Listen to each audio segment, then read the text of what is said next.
And we are live. Hi. Everybody. Welcome to the fourth episode of the MTVM Podcast, the movies, video game, television, and music podcast. This is the fourth episode. And welcome back. I am your host, Diego Coya. And before we get started and all that kind of stuff, I just want to say something actually pretty positive.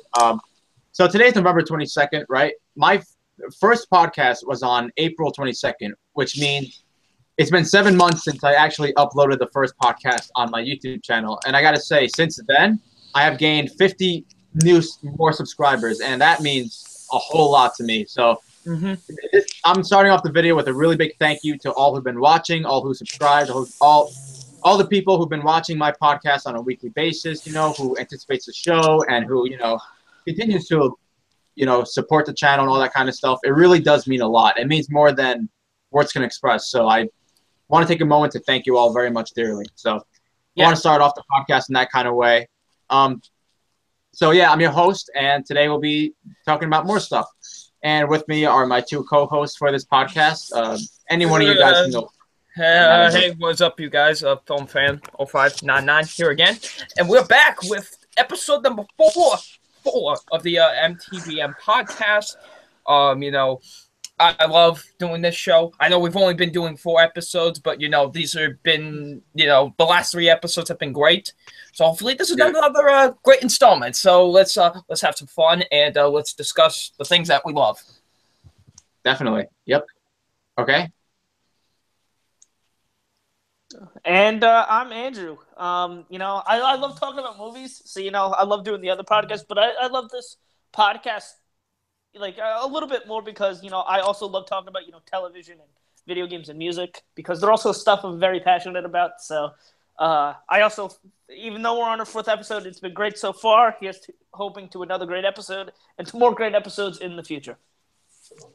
Yep, definitely. Okay, so far 2 people in the live chat. We have Danny Russman, who once again is first. Yes, the man. He's still doing it. Sammy, hey Sammy, what's up? Owen Buckner's in the live chat. What's up, man? Hopefully you guys enjoyed tonight's show. So we usually get started with the first topic, which is video games. That's always the topic we have the least amount of topics. And I got to tell you, this week we got nothing for video games. None of us were able to come up with any topics. So for those of you who are anticipating video game stuff, I apologize. We just got nothing this week, and it's just that simple. I've said before last week that you guys, anyone can request topics. So if there's anything you guys want us to talk about, please just let me know, let Double Nine or Andrew know. And, it'll be a little harder video games or television shows because, those two are like the most time consuming. But with music and movies, that's more likely. So, yeah.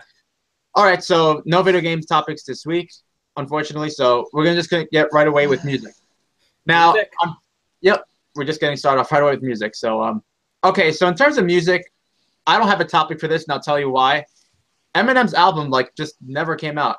I was going to listen to it and review it, but I can't find it anywhere. And I asked Double Nine about it, and he told me that it seems like the album never was released. Yes. I mean, it's weird. What the fuck? It's just really weird because, I was going off, sources online that were saying that the release date was supposed to be the 17th and how, Walk on Water was part of that album. You know what I'm saying? So yes. It was just very strange that it's okay, whenever it's released, I'll review the album, but I don't have any topic for music today because of that. So yes. I'll let you go, Double Nine. I know you have a topic. And okay, I'm sorry. Owen Buckner says, on the subject of movies, when's The Shape of Water coming out? I believe next Friday is going to be a limited release, Owen, but then the week after it's going to be a worldwide release. So we're talking maybe 2 weeks where, depending on where you live, you'll see it. If you live in New York or LA, you might see it next week. But exactly. In 2 weeks, I think everyone's going to be able to see it. So that's when The Shape of Water comes out. Okay, I'm very much looking forward to that. Same here. I love Guillermo del Toro. He's one of my personal favorite directors. So Crimson Peak was trash, but everybody has a misstep. Yes, exactly. I don't think Crimson Peak was trash. I thought it was very disappointing. It was okay. It was boring as fuck. I will agree to that, though. It was boring. Yeah, it was disappointing. But anyway, heavy bass outside. God. All right, now, so what's your topic music? My topic is a review of a new single. This is coming from Stone Temple Pilots. I'm pretty sure you guys I'm pretty sure you guys know who that band is. They're one of the most popular bands from the 90s. They were part of the grunge movement with albums like Core, Purple, which is my personal favorite, Tiny Songs, just some really great albums from the 90s. And they broke up in the 2000s, but they came back in the 2010s with their self-titled album in 2010 with Scott Weiland, finally getting himself cleaned up and all that, and really, starting becoming being with the band again.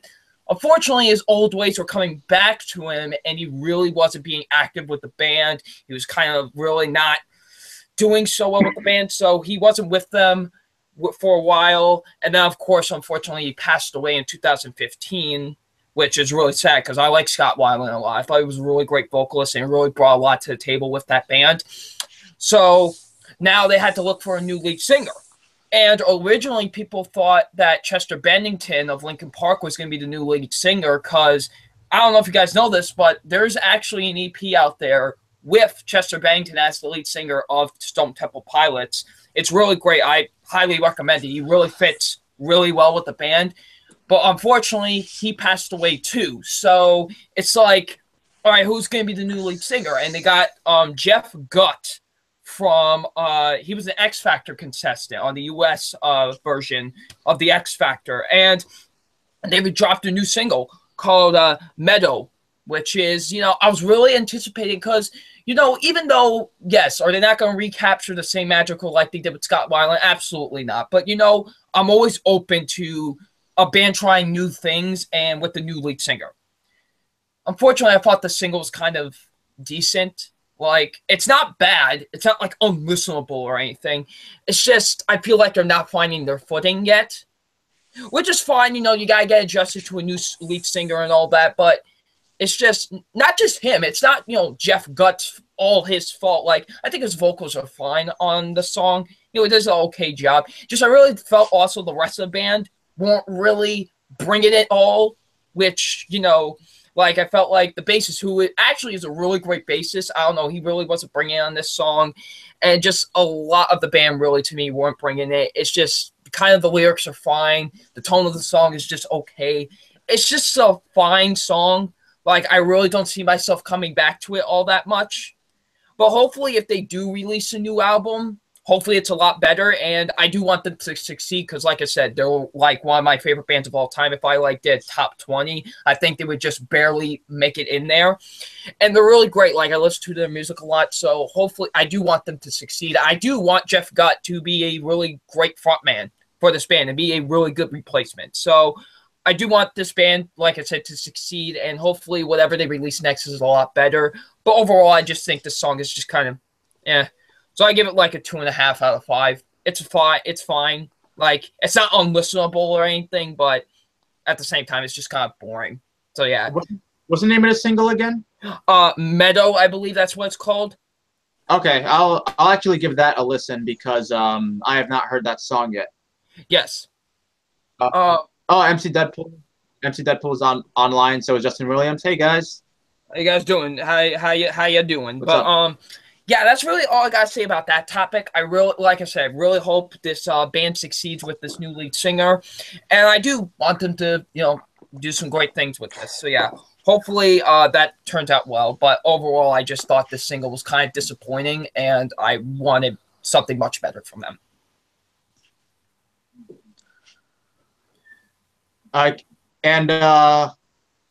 Can you just clarify for MC Deadpool, because he's asking who exactly you're talking about, the group? Oh, Stone Temple Pilots. That's okay, who's yeah, the band. That's who you're talking about. Yeah, that's who I'm talking about, if you wonder. So yeah, like I said, hopefully they do better. So yeah, that's really all I got for that topic. And one last little thing I just want to talk about real quick in terms of topics. So I said last week that Green Day released their Greatest Hits album, and I've been listening to that all week, obviously, but it's really cool seeing their journey from their early days to where they're at now.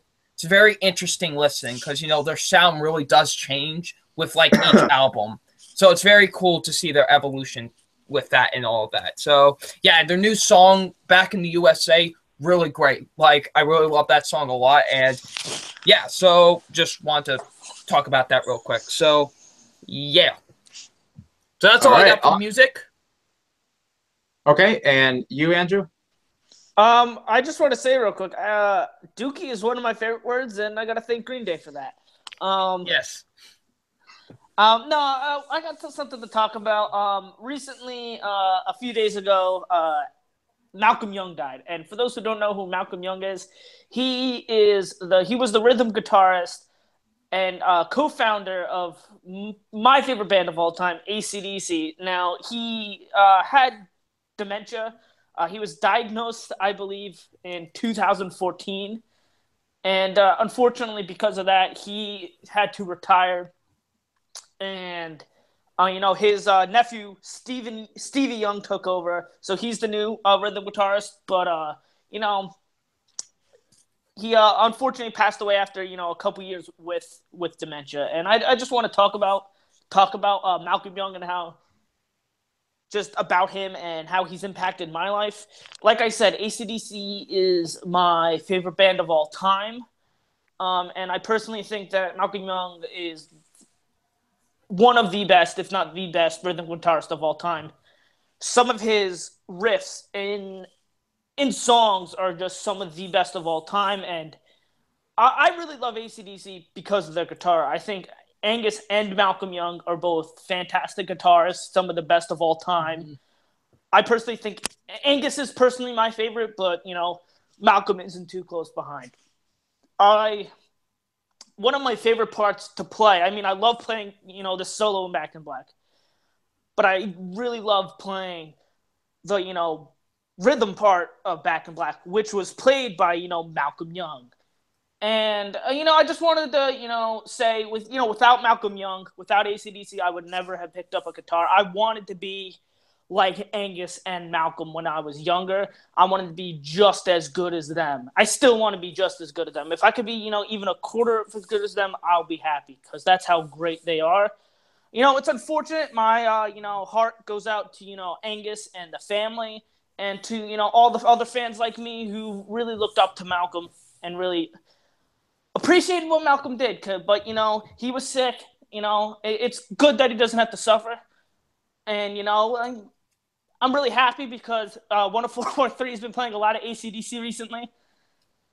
So, at least I get to listen to a lot of his songs. And, his memory will live on forever. And that's, all I got to say for that. Okay. All right. Yeah. And rest in peace. And, yeah, definitely. Definitely go on to his family and stuff. All right. So, now we're going to do the top 10 of someone. Now, Today and next week is Double Nine's choices of the bands he wants to go over. And the band we're going to go over today is Linkin Park. Yes. So we're going to be talking about our top 10 favorite songs from Linkin Park. Since Double Nine, since you chose the top, the band, you can go first. And okay. Andrew, you can go second. I'll go last for this one. Okay. Right. Cool. I am very interested to see what your guys' lists are. I'm very, very interested. I have one song on the list. I feel like some of you are going to be – there are going to be a couple of you are going to be surprised how high it is on the list. But yeah. Maybe same with me. But starting off with my number 10 is Waiting for the End. Ooh. Waiting for the End was the last – I think really the last Linkin Park song I ever really heard on the radio. Honestly, like I heard this everywhere, which I'm glad because it's a great song. Like I love, even though what's the album called? 1,000 Suns isn't really like the best Linkin Park album. This is definitely the shine in that album. Hold on. Sorry, 1 second. You're breaking up pretty bad. I'm sorry. Okay. Hold on. Am I good now? Yeah, you're Just say something real quick. Hello. Because it seemed like you're. Okay, we're good now? All right, I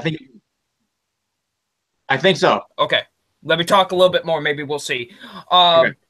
Like 1,000 Suns, I really don't think is the greatest Linkin Park album, but this is definitely the shine in that album to me. And it was definitely the biggest single to come off of that album. But it's really great. And I'm glad it is because I really love the lyrics a lot to the song, especially when you get to the finale where Chester is just screaming, I'm holding on to what I've got, like, especially towards the end of that song.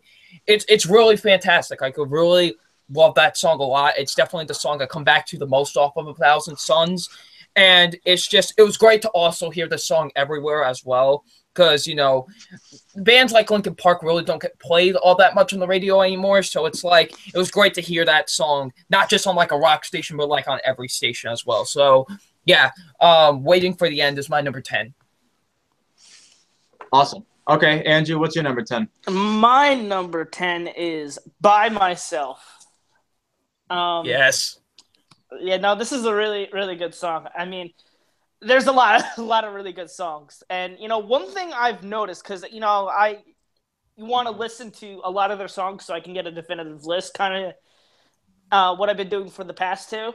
Even though I kind of generally knew what songs would be on, I just wanted to listen to a bunch of it. And one thing I noticed is that I really love a lot of the beginnings of songs. Mm-hmm. And this one is no exception. I really love the beginning to this song, and I love, you know, this just a lot about this song, but in the beginning in particular, and that's why it's my number 10. All right, my number 10. Now, my number 10 might be higher in your guys' list, but I do love this song, and that is "New Divide." That is great. That is a great song. Yeah, I mean, you know me with the Transformers movies. I can't stand them, but Linkin Park did 2 songs, and I might talk about the other one a little later. But this song in particular is a great one. I think it played in one of the trailers of the Transformers song. Yes, and actually, that song the song "New Divide" made me like really excited for the trailer really well, even though the movie sucked. Actually, I will agree with that. Well, this is Revenge of the Fallen, right? Yes. I think so, right? Yes, it was. Revenge of the Fallen. Fuck that movie. And well, no, but the song is really good. I mean, the guitar playing in the beginning is fantastic. The vocals are amazing, and it's one of those songs that I've, especially when it first came out, like I've gone to like so many times. Like I would just listen to it again and again and again. And yeah, it's definitely one of those songs that, you know, you can listen to a lot of times and just won't get tired of it, at least for me. And I'm going to be saying that a lot during this because I really feel that way a lot of it. New Divide for me is a great song, despite the fact that it's part of a soundtrack for a really shitty movie. New Divide. Yes. I know that people have this a lot higher in their list, and I can definitely see why, but personally, there's just 9 other songs I prefer a little more. So New Divide is my number 10. I will say this right now, that's actually not even on my list. Yeah, it's not on mine. There are some songs that are not on my list that almost made the list, but that is another group that was a hard list to make because they had a lot of great quality songs. So, all right, my number 9 is "Don't Stay." Don't Stay, like okay, in the beginning of Meteora, there's like a intro that kind of plays in the beginning. It's like a 13-second intro. And it like glass breaks, and then it like transitions into that song, and just the way it does is really great. Like you hear this guitar, and then you hear the what do they call like with the DJ stuff, like, and you hear it kind of do that scratch thing, and like you hear that, and then the song goes. Like it's a really, like with most Linkin Park songs, it's a really heavy song, and like it's kind of quiet at first. Like it's kind of quiet when he starts singing, but when he raises his voice and starts screaming, that's when like the instrumentation starts like rising a bit more. Like I love how Chester like screams on this song, especially like when he's like, "You need to stay away from me," like when he's singing that part as well. Like it's really great. Like it adds to the effect of the song. I love the chorus to it. It's just an awesome way to open up an album.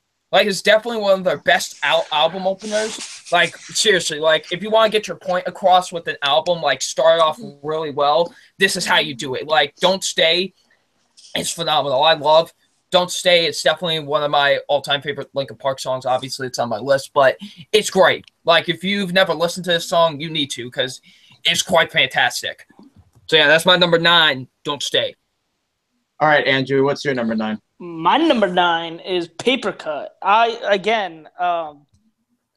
really love the beginning to this song, but just in general, I really like the guitar in this song, and the lyrics are fantastic. I mean, the lyrics in a lot of their songs are just fantastic. I mean, I feel like with, I'm just going to be repeating myself, but, it's true with a lot of these songs. I love the guitar and the lyrics, and that's what I love most about Linkin Park. I mean, the singing is really, really good. And, that's no exception to this song. Number 9. Just the way that, like, Mike and Chester really, affect those lyrics with their singing is, like, really powerful. Oh, one thing I'll mention before I guess Diego goes, is Hybrid Theory is probably my favorite album by Linkin Park. That is my favorite album by Linkin Park as well. It's a really good album, and expect to see a lot of the songs on that album on here. Same here. All right, my number 9 is "Somewhere I Belong." Yes. Once again, another one of those Linkin Park songs that I've listened to so many times. And yeah, I mean, it's just great. I love the guitar playing and love the chorus of the song. It definitely has one of the most memorable choruses of any Linkin Park song, in my opinion, at least. Yes. And I think it has great lyrics too. Like, I love the lyrics. And it's just one of those songs you can work. I feel like about Linkin Park, a lot of the songs you can like really work out to, and it'll be like an awesome workout. Yeah, like I love Metallica. Like I could just work out to like those like bands. It's great. My gym, the gym I go to, they play AC/DC a lot, and sometimes they'll play Linkin Park occasionally. But every time Linkin Park's on, I'm like, hell yeah! I just need more and more of that. And this is definitely honestly, this is like one of those songs. Is a song that I can work out to. Because Hell's Bells by AC/DC. Which one? Because I've always been a Devils fan, but they change it up obviously. But when I was really young and first started going, that's the song the Devils would come out to, and it would just always get me pumped up, and it was just fantastic. And then they changed it they changed it to the game, Drowning Pool's version. Yeah. So, that was cool, but I'm like, Hell's Bells was kind of, cool hearing, the bell and them coming out, but. Yeah, Somewhere I Belong, for me, is another fantastic Linkin Park song. Oh, Sammy says Somewhere I Belong is a damn great song. Yeah, it is a damn great song. Yeah, I love Somewhere I Belong. So that's why it's my number 9. All right, my number 8 is Skin to Bone. Skin to Bone was a song off of Living Things, which I know some people don't think is really that great of an album. I like it. It's, not one of their absolute best, but I do enjoy the album. And definitely Skin to Bone is definitely the best song off of that album. Like, I love the instrumental kind of electronic feel that it brings to that song. I love Mike's vocals on that song really work a lot with the tone of the song, and especially when you get to like the breakdown, the chorus, like that instrumentation. That's like my favorite element of that entire song. It's just that instrumentation. It's a really short song, but I think it really gets its point across in that short amount of time that it has, and it's really great. Like, it's definitely the best off of Living Things. I really like it a lot. So yeah, Skin to Bone, my number 8. Nice. All right, Andrew, what's your number 8? My number 8 is Bleed It Out. Again, another. This is. I always feel like we're doing, just top 10 lists where everything is great because I kind of I kind of feel bad that this is so low because I love this song, but there are honestly just 7 more songs that I love more. But honestly. We're here to celebrate Linkin Park, not, feel bad about putting this at number 8. But anyway, again, another great song where I love the guitar and the opening and the vocals. Chester does fantastic in this song, and I honestly love it. It's my number 8. All right. MC Deadpool in the live chat says that Transformers will introduce him to Linkin Park first. Hey, there's a positive in everything, right? So, exactly. Well, that wasn't my negative franchise that you were except for the Emoji Movie. There's nothing positive about that. positives that you'll never ever have to see it again. So Yes. But that's not how I was introduced to them. I'll talk about a little bit later on how I was introduced to them. yeah, no, I knew like about Linkin Park before the Transformers films. Yes. I don't even know like how I got introduced to Linkin Park, to be honest. I think like I legit remember like maybe it was Diego, but somebody asked me like, "Oh, you know Linkin Park?" And I was like, "Yeah, I know Linkin Park." All right, so my number 8. Now, this is a song I imagine might be higher on your guys' list, but it's another incredible song. That is "Breaking the Habit." Yes. "Breaking the Habit" is a phenomenal song. I love it. I mean, it's hardcore. The chorus is just amazing, and the lyrics are really fantastic. And again, just another song where I just every time I go on a run, like I'll just pop this in and I'll be like, yeah, I can run for like 10 more miles. I mean, honestly, not really. I'll pass out in like the fucking first mile. So I'm so out of shape. Yes. I'll pass out in like the first 5 seconds. But it's the effort that counts. So. Yes, the effort. But "Breaking the Habit" is a really great song. You know, it's definitely one of my favorite Linkin Park songs, despite the fact it's only number 8. But yeah, it's great. And again, I know there are people who have this like in their top 5, but just 7 more songs I prefer. So that's why "Breaking the Habit" is my number 8. All right, my number 7 is a song that Andrew mentioned a little bit earlier, and that is "By Myself." Ooh, nice. "By Myself" is so intense. Like, it really is. That beginning, when you just hear those drums and the guitar, it's like so heavy and so intense. Especially when Chester screams "all by myself." Like, when he screams that, like, you feel the effect of it.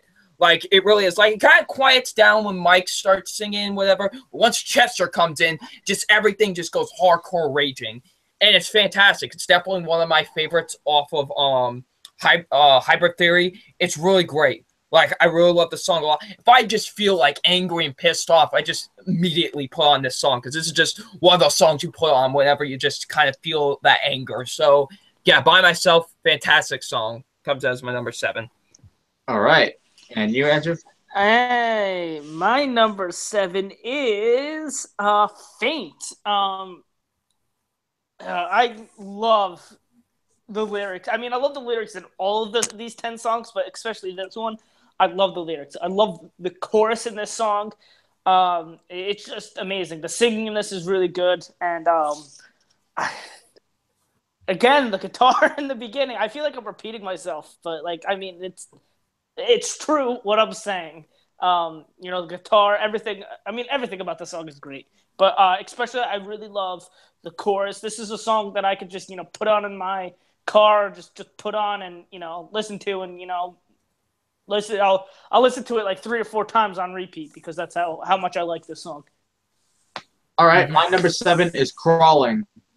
Yes. Crawling, Nice. From the opening is just listen to. It's like I love the little like da dun dun, and then out of nowhere it's like he just screams "crawling." Yeah. Like, he just screams it out of nowhere.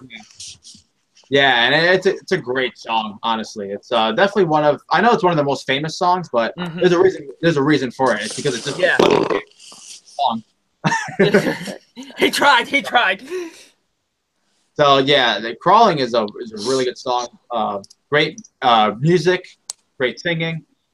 Got a lot of great stuff going on. So "Crawling" is an excellent Linkin Park song for me, and that's why it is my number 7. All right, my number 6 is "Leave Out All the Rest." Oh, okay. This is off of what's the album called? It's their 3rd one. I know. It's like you know, I really love that album a lot. It's really great, and this is definitely my favorite song off of that album. Like, other songs like "What I've Done" and "Bleed It Out" and stuff like that, like, those songs are great, but I really do think "Leave Out All the Rest" is definitely the best off of the album. So, like, emotional. It's one of their softer songs. Like, this, like, it's very, very, you know, low-tempoed. You know, it moves at kind of like a slow, nice pace. And it's really great. Like, you really feel the emotion through the lyrics and Chester singing. Like, it's a really emotional song that really could get to you, honestly. Like, it's one of those songs I think it's really fantastic. It's definitely a song I kind of like. If I ever just need to kind of like, listen to something that kind of is like, sad and just kind of just need to think about stuff, this is like one of those songs for me. It's really great. Like, I love Leave Out All the Rest. It's really fantastic. Definitely deserves to be on my list. Comes as my number 6. All right, Andrew, what's your number 6? My number 6 is A Place for My Head. This is a fantastic song. I mean, geez, I really like I said, everything, like the music of the song, the chorus, the lyrics, the singing, the guitar, the drums, they're all just great. It's my number 6. All right, my number 6. Now, this is the one I said that might surprise you guys because there was someone in my school, I went to school with, and he was a big Linkin Park fan, and he said this was like their worst song. And I really don't see how, and you guys just might be surprised it's even on my list, but my number 6 is Shadow of the Day. Well, that song is great. Yeah, this Shadow of the Day is definitely different than many of other Linkin Park songs. It's not heavy metal at all. It's actually pretty slow-paced, and you get to really hear Chester Barrington's voice in a different way. Yeah, kind of much more softer, lighter way. Kind of like with Leave Out All the Rest. Yeah. And it's a wonderful song, honestly. I think it's great. I really don't see why. I really don't see why people hate this song. I think it's an excellent song, and I think it's a great music video. And the lyrics are just fantastic. I remember it came out when I was in middle school, and it was I remember listening to it all the time. I don't know. The song really resonated with me for some reason. Yeah, that's probably why I love it more than most other people do. But I think Shadow of the Day is actually one of their best, despite the fact that it's definitely one of their most different ones. Number 6. All right, Double Nine. What's your number 5? All right, my number 5 is a song you mentioned earlier. That's Breaking the Habit. Oh, yeah.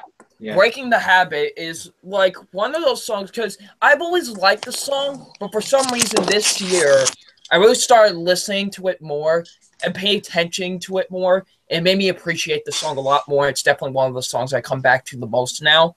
Like, just from those lyrics and everything, like that opening kind of, it really does have an electronic feel, but it's definitely like not like very, very heavy like a lot of most Linkin Park songs, but it definitely has a kind of emotional feel to it with the lyrics and stuff like that. And I really do think Chester sounds great on this. He really pours his emotion into this song. And also the music video to this song is probably my favorite music video they've ever done. Honestly, I love the music video to Breaking the Habit. It's like an anime-inspired type of music video. It's really great. If you've never watched it, you should definitely check it out. So, yeah, Breaking the Habit is really a song that I really love off of Meteora. It's definitely an incredible track, and I love it a lot. So, yeah, my number 5 is Breaking the Habit.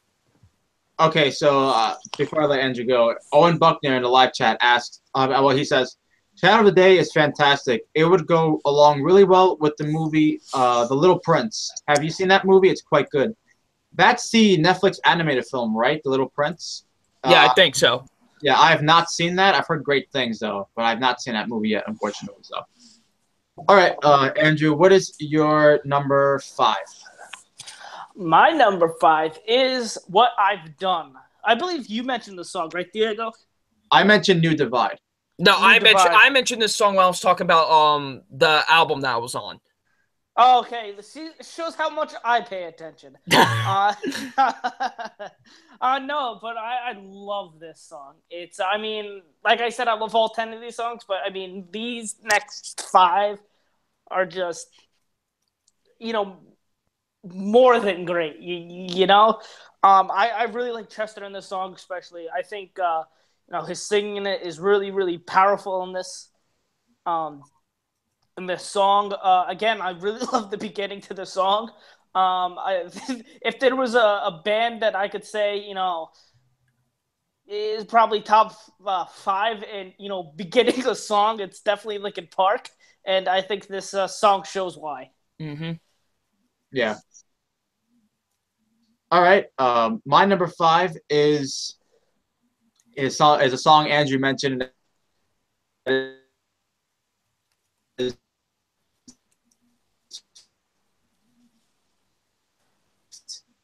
22 seconds, if I'm not mistaken.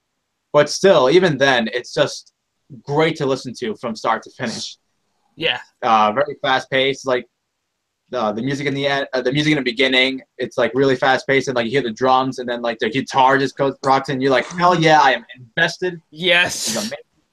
And yeah, it's just a badass song. Honestly, like this is a very badass song, to be honest. Mm-hmm. And yeah, it's excellent.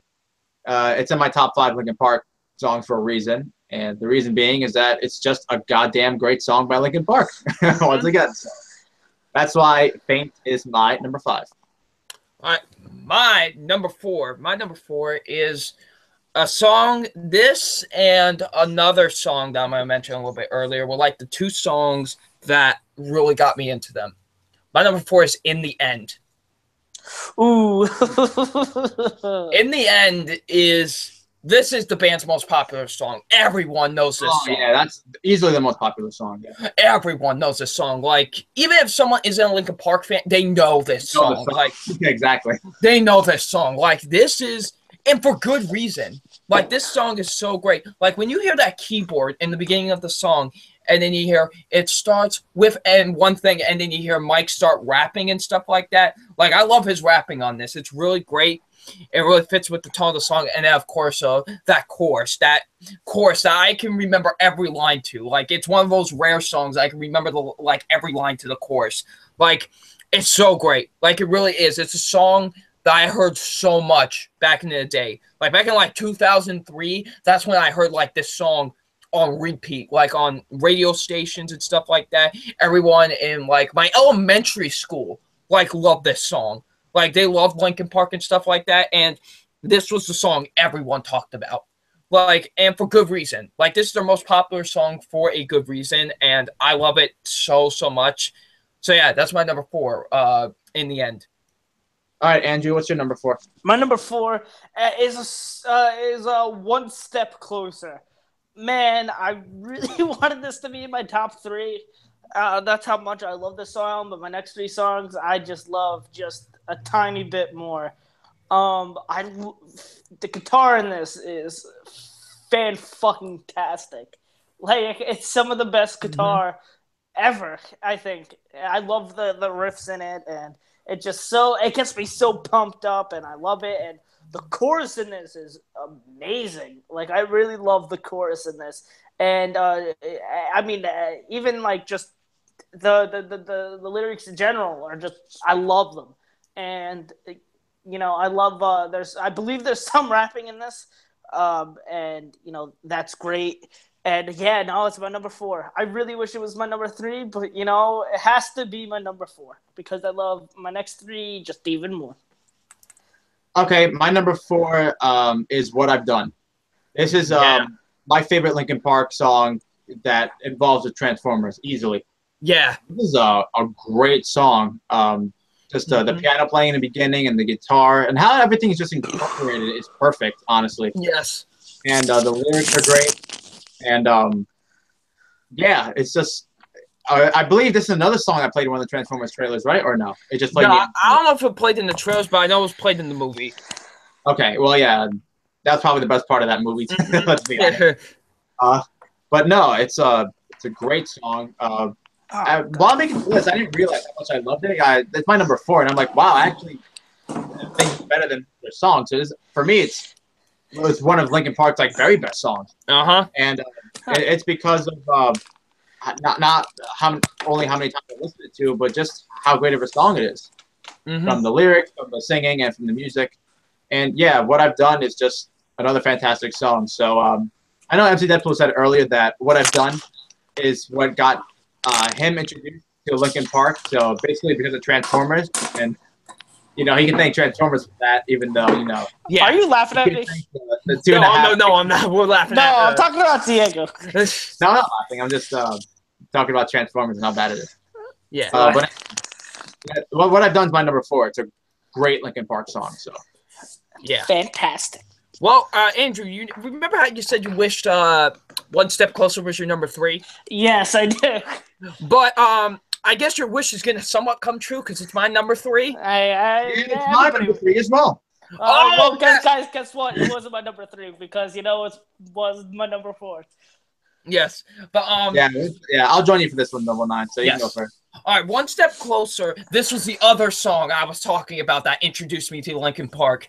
I didn't hear this on the radio as much as In the End, but this is the song I liked a bit more than In the End because of it was one of the rare songs as a kid that was really heavy and really just kind of angry in points. I never really heard a song like that before at the time, and it was so great to listen to it. It's so fantastic. When you hear that opening guitar riff and everything, it's so great. And of course, those that chorus of everything you say to me because I'm one step closer, I'm about to break, and then when Chester screams, "Shut up, I'm talking to you!" So great. I'm this is beautiful. I love this. This is such a great song. It's definitely one of my favorites off of Hybrid Theory, and it's one of my favorites from Linkin Park in general. So yeah, my number 3 is One Step Closer. So Diego, why is it your number 3, sir? You pretty much said everything I wanted to say. I mean, this song is so badass. I mean, yes. Especially the part where it says "Shut up" when I'm talking to you. It's dun, dun, yes, dun. It's so perfect.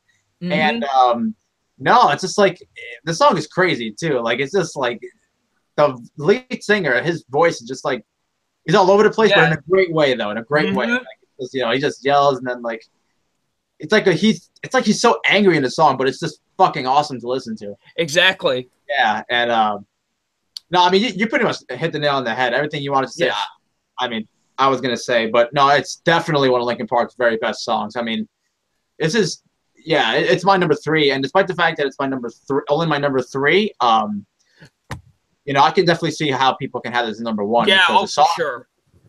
I'd probably say, even though I prefer my number 1 and 2, that this is probably the most badass song, in terms of there's actually, I could see that. Yeah, I actually could see why. Yeah, at least from my list, because the other 2 songs, I don't think they're really heavy as One Step Closer, or as angry, or guitars, just as badass. But I think maybe my number 1 might be as intense as this one. But I'll talk about that once I get to that. Yeah, we'll get to that.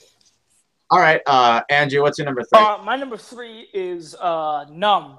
The chorus in this, I think, is each one of. I would even go far back and saying, from One Step Closer, which was my number 4 on, I think all these choruses are fantastic.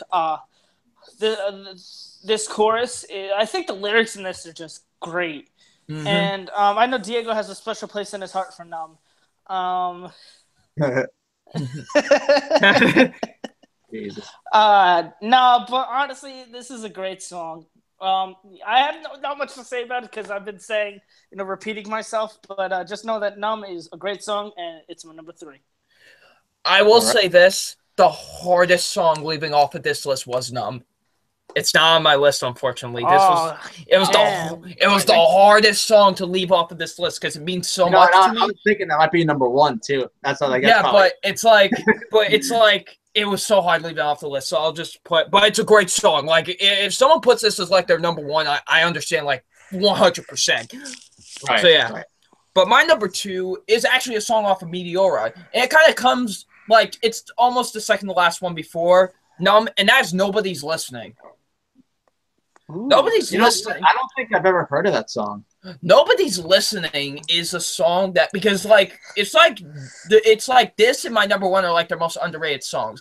These 2 songs no one talks about. My 2 and 1 no one talks about, which is a shame because I think it's they're 2 of their best songs. But Nobody's Listening has an awesome like it's kind of has a samurai feel to it, like it's samurai Japanese feeling to it with its instrumentation.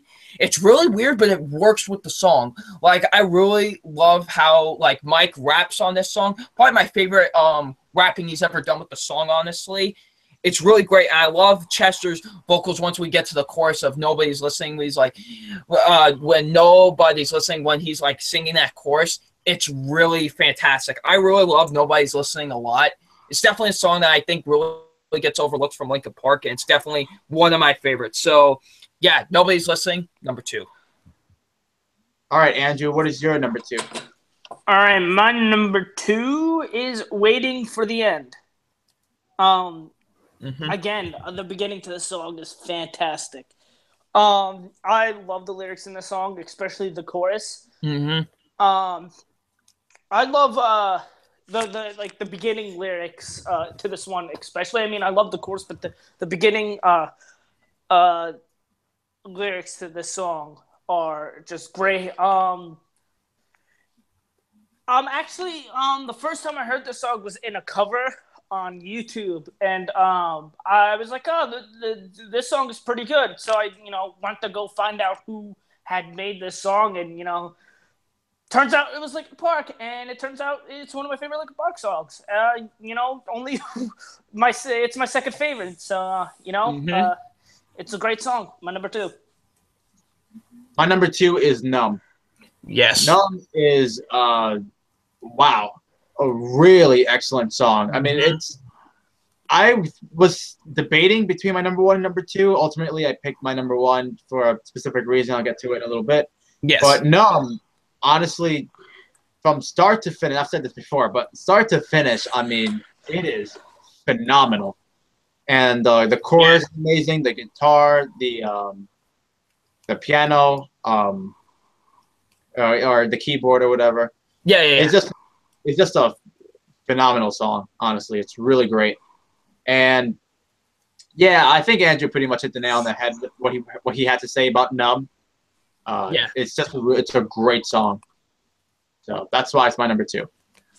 All right, my number 1 was my all-time favorite Linkin Park song. It's a hard thing to do because Linkin Park's like one of my favorite bands of all time, but this is without question my favorite song from them. And it wasn't until last year that because I've heard Hybrid Theory so many times, but for some reason, when I really got back into music last year and I started listening to this album again, this song was really the song that I kind of gravitated the most out of any, and that is Forgotten. Nice. Forgotten is one of the most heaviest songs I think I've ever heard in my life. Just like from the opening, literally the song just starts off. Like you hear the vocals coming immediately. Like it's so great. Like if you want a song that shows both Mike and Chester's chemistry so well, this is like the best they've ever done in terms of like singing together. Like I love like when he sings from the top to the bottom and then like Mike will sing something. It's so great. I love Mike's rapping on the song. It's really great. And then when the chorus comes in, like it's fantastic. It's such a heavy song. It's the most intense song I think Linkin Park has ever done. And I've never heard of this song. Like, dude, it's so great because kind of the title speaks for itself. It's kind of Forgotten, which I don't like because it's like I think it's like the best song they've ever done. It's so great. Like I seriously could like. God damn it! What happened? The Celtics fucking lost. Oh, God damn dang it! All right, 16 wins for fucking nothing. All right, but yeah, great song. I love Forgotten so much. It's definitely the song I come back to the most with Linkin Park. It's without question my favorite from them. So yeah, Forgotten is my number 1. I'll definitely have to give that a listen. Owen Buckner and MC Deadpool were trying to get to number 1. Owen Buckner asked if it was going to be Castle of Glass. I don't even think I heard the song either. No, Double Nines. Okay. Yeah. He said Castle of Glass. I never even heard of that song. And MC Deadpool says Double Nine is Points of Authority your number 1 since it was in your biopic, Little Nicky? That interesting enough, that song was in that movie, but I do love Points of Authority, but it just couldn't make the list.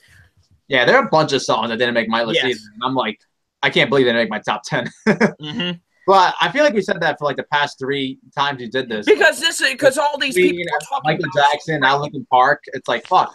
It's because they're all great. Let's be for real. Just wait until I pick a shitty song, and you're gonna be like, I can't believe this made my top 10. All right, Andrew, what's your number one? My number one is "In the End." That's my number one as well. I mean, it's their most popular song. I think like MC Deadpool. Jeez.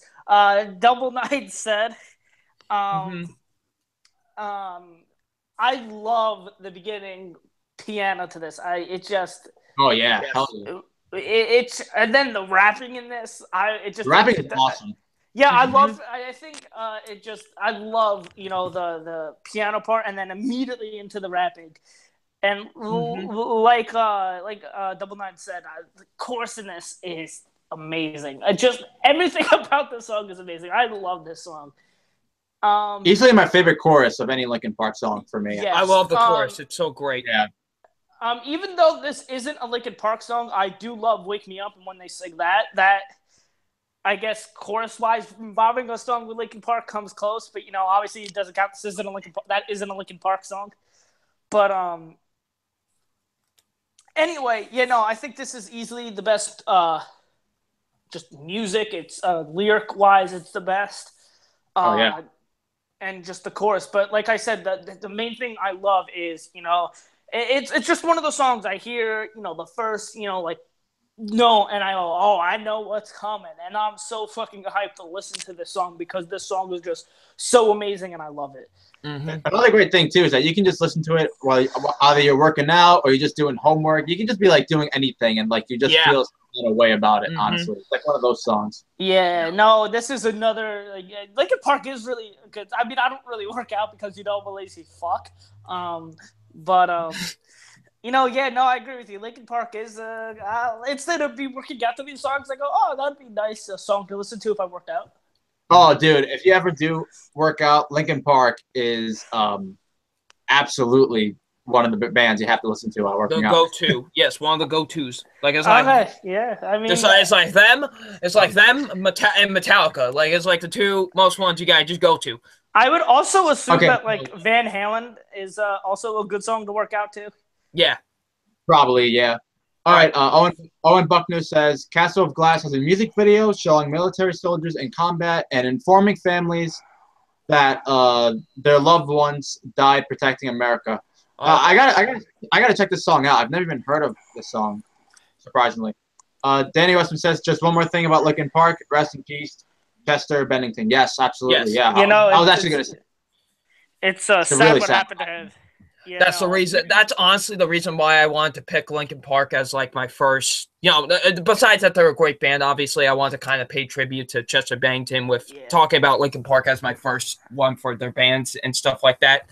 Yeah. I remember when he died. It was like one of the most shocking things ever. Yeah, I remember I was at Taco Bell because I was at work and I was on a job with one of my coworkers, and I was at Taco Bell and I get a text from Diego and he goes, "Yo, Chester from Linkin Park died," and I go, "What the fuck?" And I had no idea. Like I didn't know, so I looked it up and obviously it was sad what happened. And I go, this truly shows to you. You never know what's going on in somebody's life. Oh, and you know what? Honestly, I mean, it sucks what happened, but this, it has made me become a nicer person because just a simple hi could change somebody's day.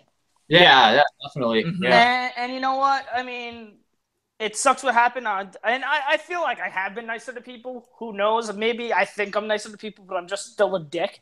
But still, it just I think just be nicer to people and always treat everybody right because you never know what they're really going through in their lives. So yeah. And Billy Robinson says, fuck suicide.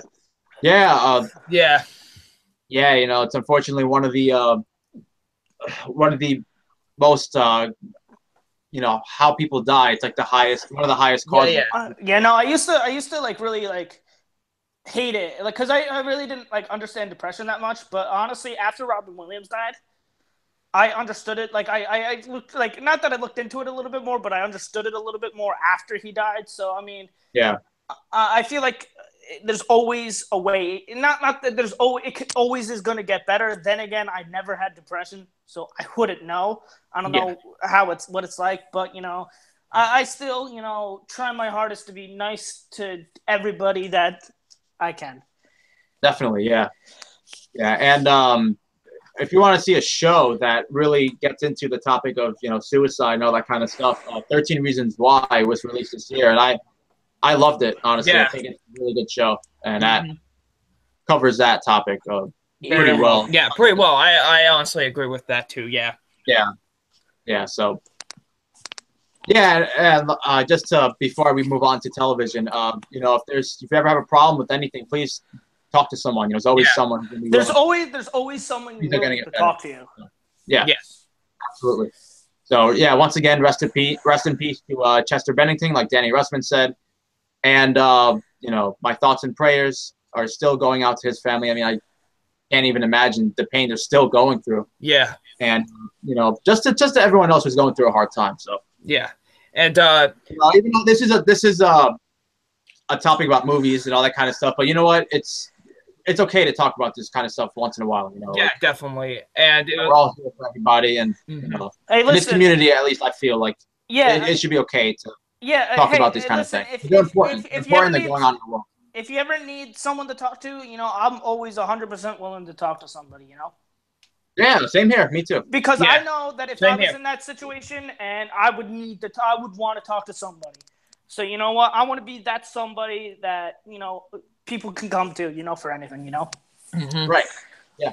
Exactly. So this was a great way to tribute him with talking about some of our favorite songs from him and his band. So yeah. That was our list. Hopefully you enjoyed it, and hopefully you liked our list. Next week we're going to be doing Daft Punk, and I imagine it's gonna be another hard list to do too. Yeah. Oh man. My phone almost fucking smacked up against my wall, and I would have cried or something. But man, Daft Punk is going to be really hard. I'm really interested to see what your guys' list is going to be. I really am. Yeah. I'm actually just see what my list is going to be because I don't even know it's my number one. So, man. So we shall see next week with yeah. So hopefully we have a good time with it. All right. So that was our topic for music. Now we're on to television. Yes. So I only have 2 topics for television, and I believe these 2 topics, these guys are going to join me, at least for my first topic anyway. Yes. My first topic, I know for a fact we're all going to talk about it because we all want to talk about it. I know a lot of people are anticipating this topic, and this. I actually had one person named Jerry Galvin. He asked me if I was going to talk about this. I originally was going to talk about it, but you know what? Since he asked, I'm going to give him a shout out anyway because why not? So I literally finished the show 5 minutes before the podcast. 5 minutes before the podcast, people. Yeah, it shows how good I am at watching things. Here, okay, so the thing the show we're gonna talk about is The Punisher Season 1. Now, I have finished The Punisher Season 1. It was only 13 episodes, the first season. Now, here's the thing with me. I think Marvel and Netflix shows are fantastic for the most part. Daredevil, I love. Absolutely love Season 1. Absolutely love Season 2. Like Jessica Jones a lot. I love Jessica Jones personally. Yeah, no, Jessica Jones is really good. Luke Cage, I think, is great. Iron Fist, I don't think it's like 17% on Rotten Tomatoes bad, but it's could have been a lot better to you. What happened? Could have been a lot better to you. Yes, but I know some people say it's like dog shit. I really don't think it was that bad because admittedly there were some things I enjoyed about it. Now we have The Punisher.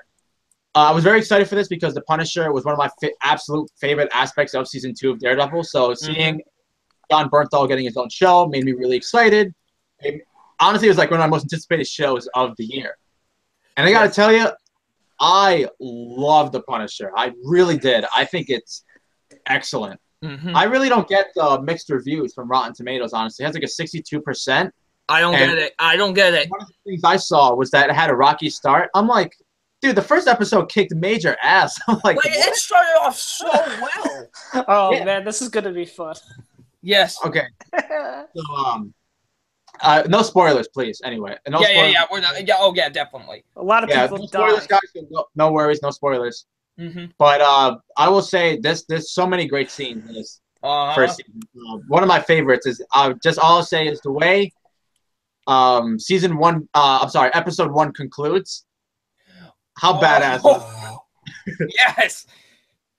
And there are some action scenes too that are really great. It's hard to talk about it without really saying anything, but I will say there are some action scenes, and if you see the show, you'll know what I'm talking about. There's some action scenes that are very much a standout, and I think these action scenes are some of the best of the whole Netflix Marvel series. You know, like my personal favorite for reasons. I'll get more into it when we start talking. When I start talking about it, but like, for me personally, I like fight scenes in Daredevil, like the hallway scene in first season 2. Those to me are like just a revelation. They were so good, and I don't know if I feel some ways about the same way with the Punisher, but I will say the Punisher definitely blows away the action scenes and the Defenders. Yeah, for sure, for me. And some new characters I introduced. One guy named Curtis. You have another guy named Ben. These are guys who were in the military with the Punisher, and they become important characters as time goes on. And I thought, honestly, there was not one character I thought was bad. Honestly, I loved it. Oh, I'm going to have a good time discussing this. Oh, God. What do you got to say? No, you guys can go. No, we can all talk about it together at the same time. Okay. You could go first, Double Nine. Okay, but yeah, I really loved all the characters too. Like, there was not, because at first with the first episode, I was like, am I going to be investing in any of the other characters? Because I love Frank so much, because if anybody doesn't know, the Punisher is my favorite comic book character of all time. So you can imagine my excitement for this show. This was like the most anticipated show of my entire life. So, and, I was excited. I was like, okay, I'm hoping it just, like, Frank's not the only character I'm invested in. And I thought all the characters were really great.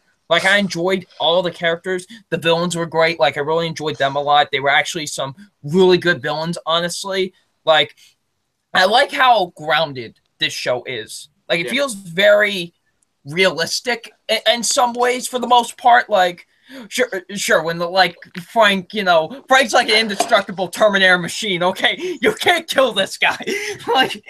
like one of the most difficult things is like trying to kill this guy. But you know what I mean? Like, he's perfect though, John. Perfect casting. Like, it's a definition of perfect casting.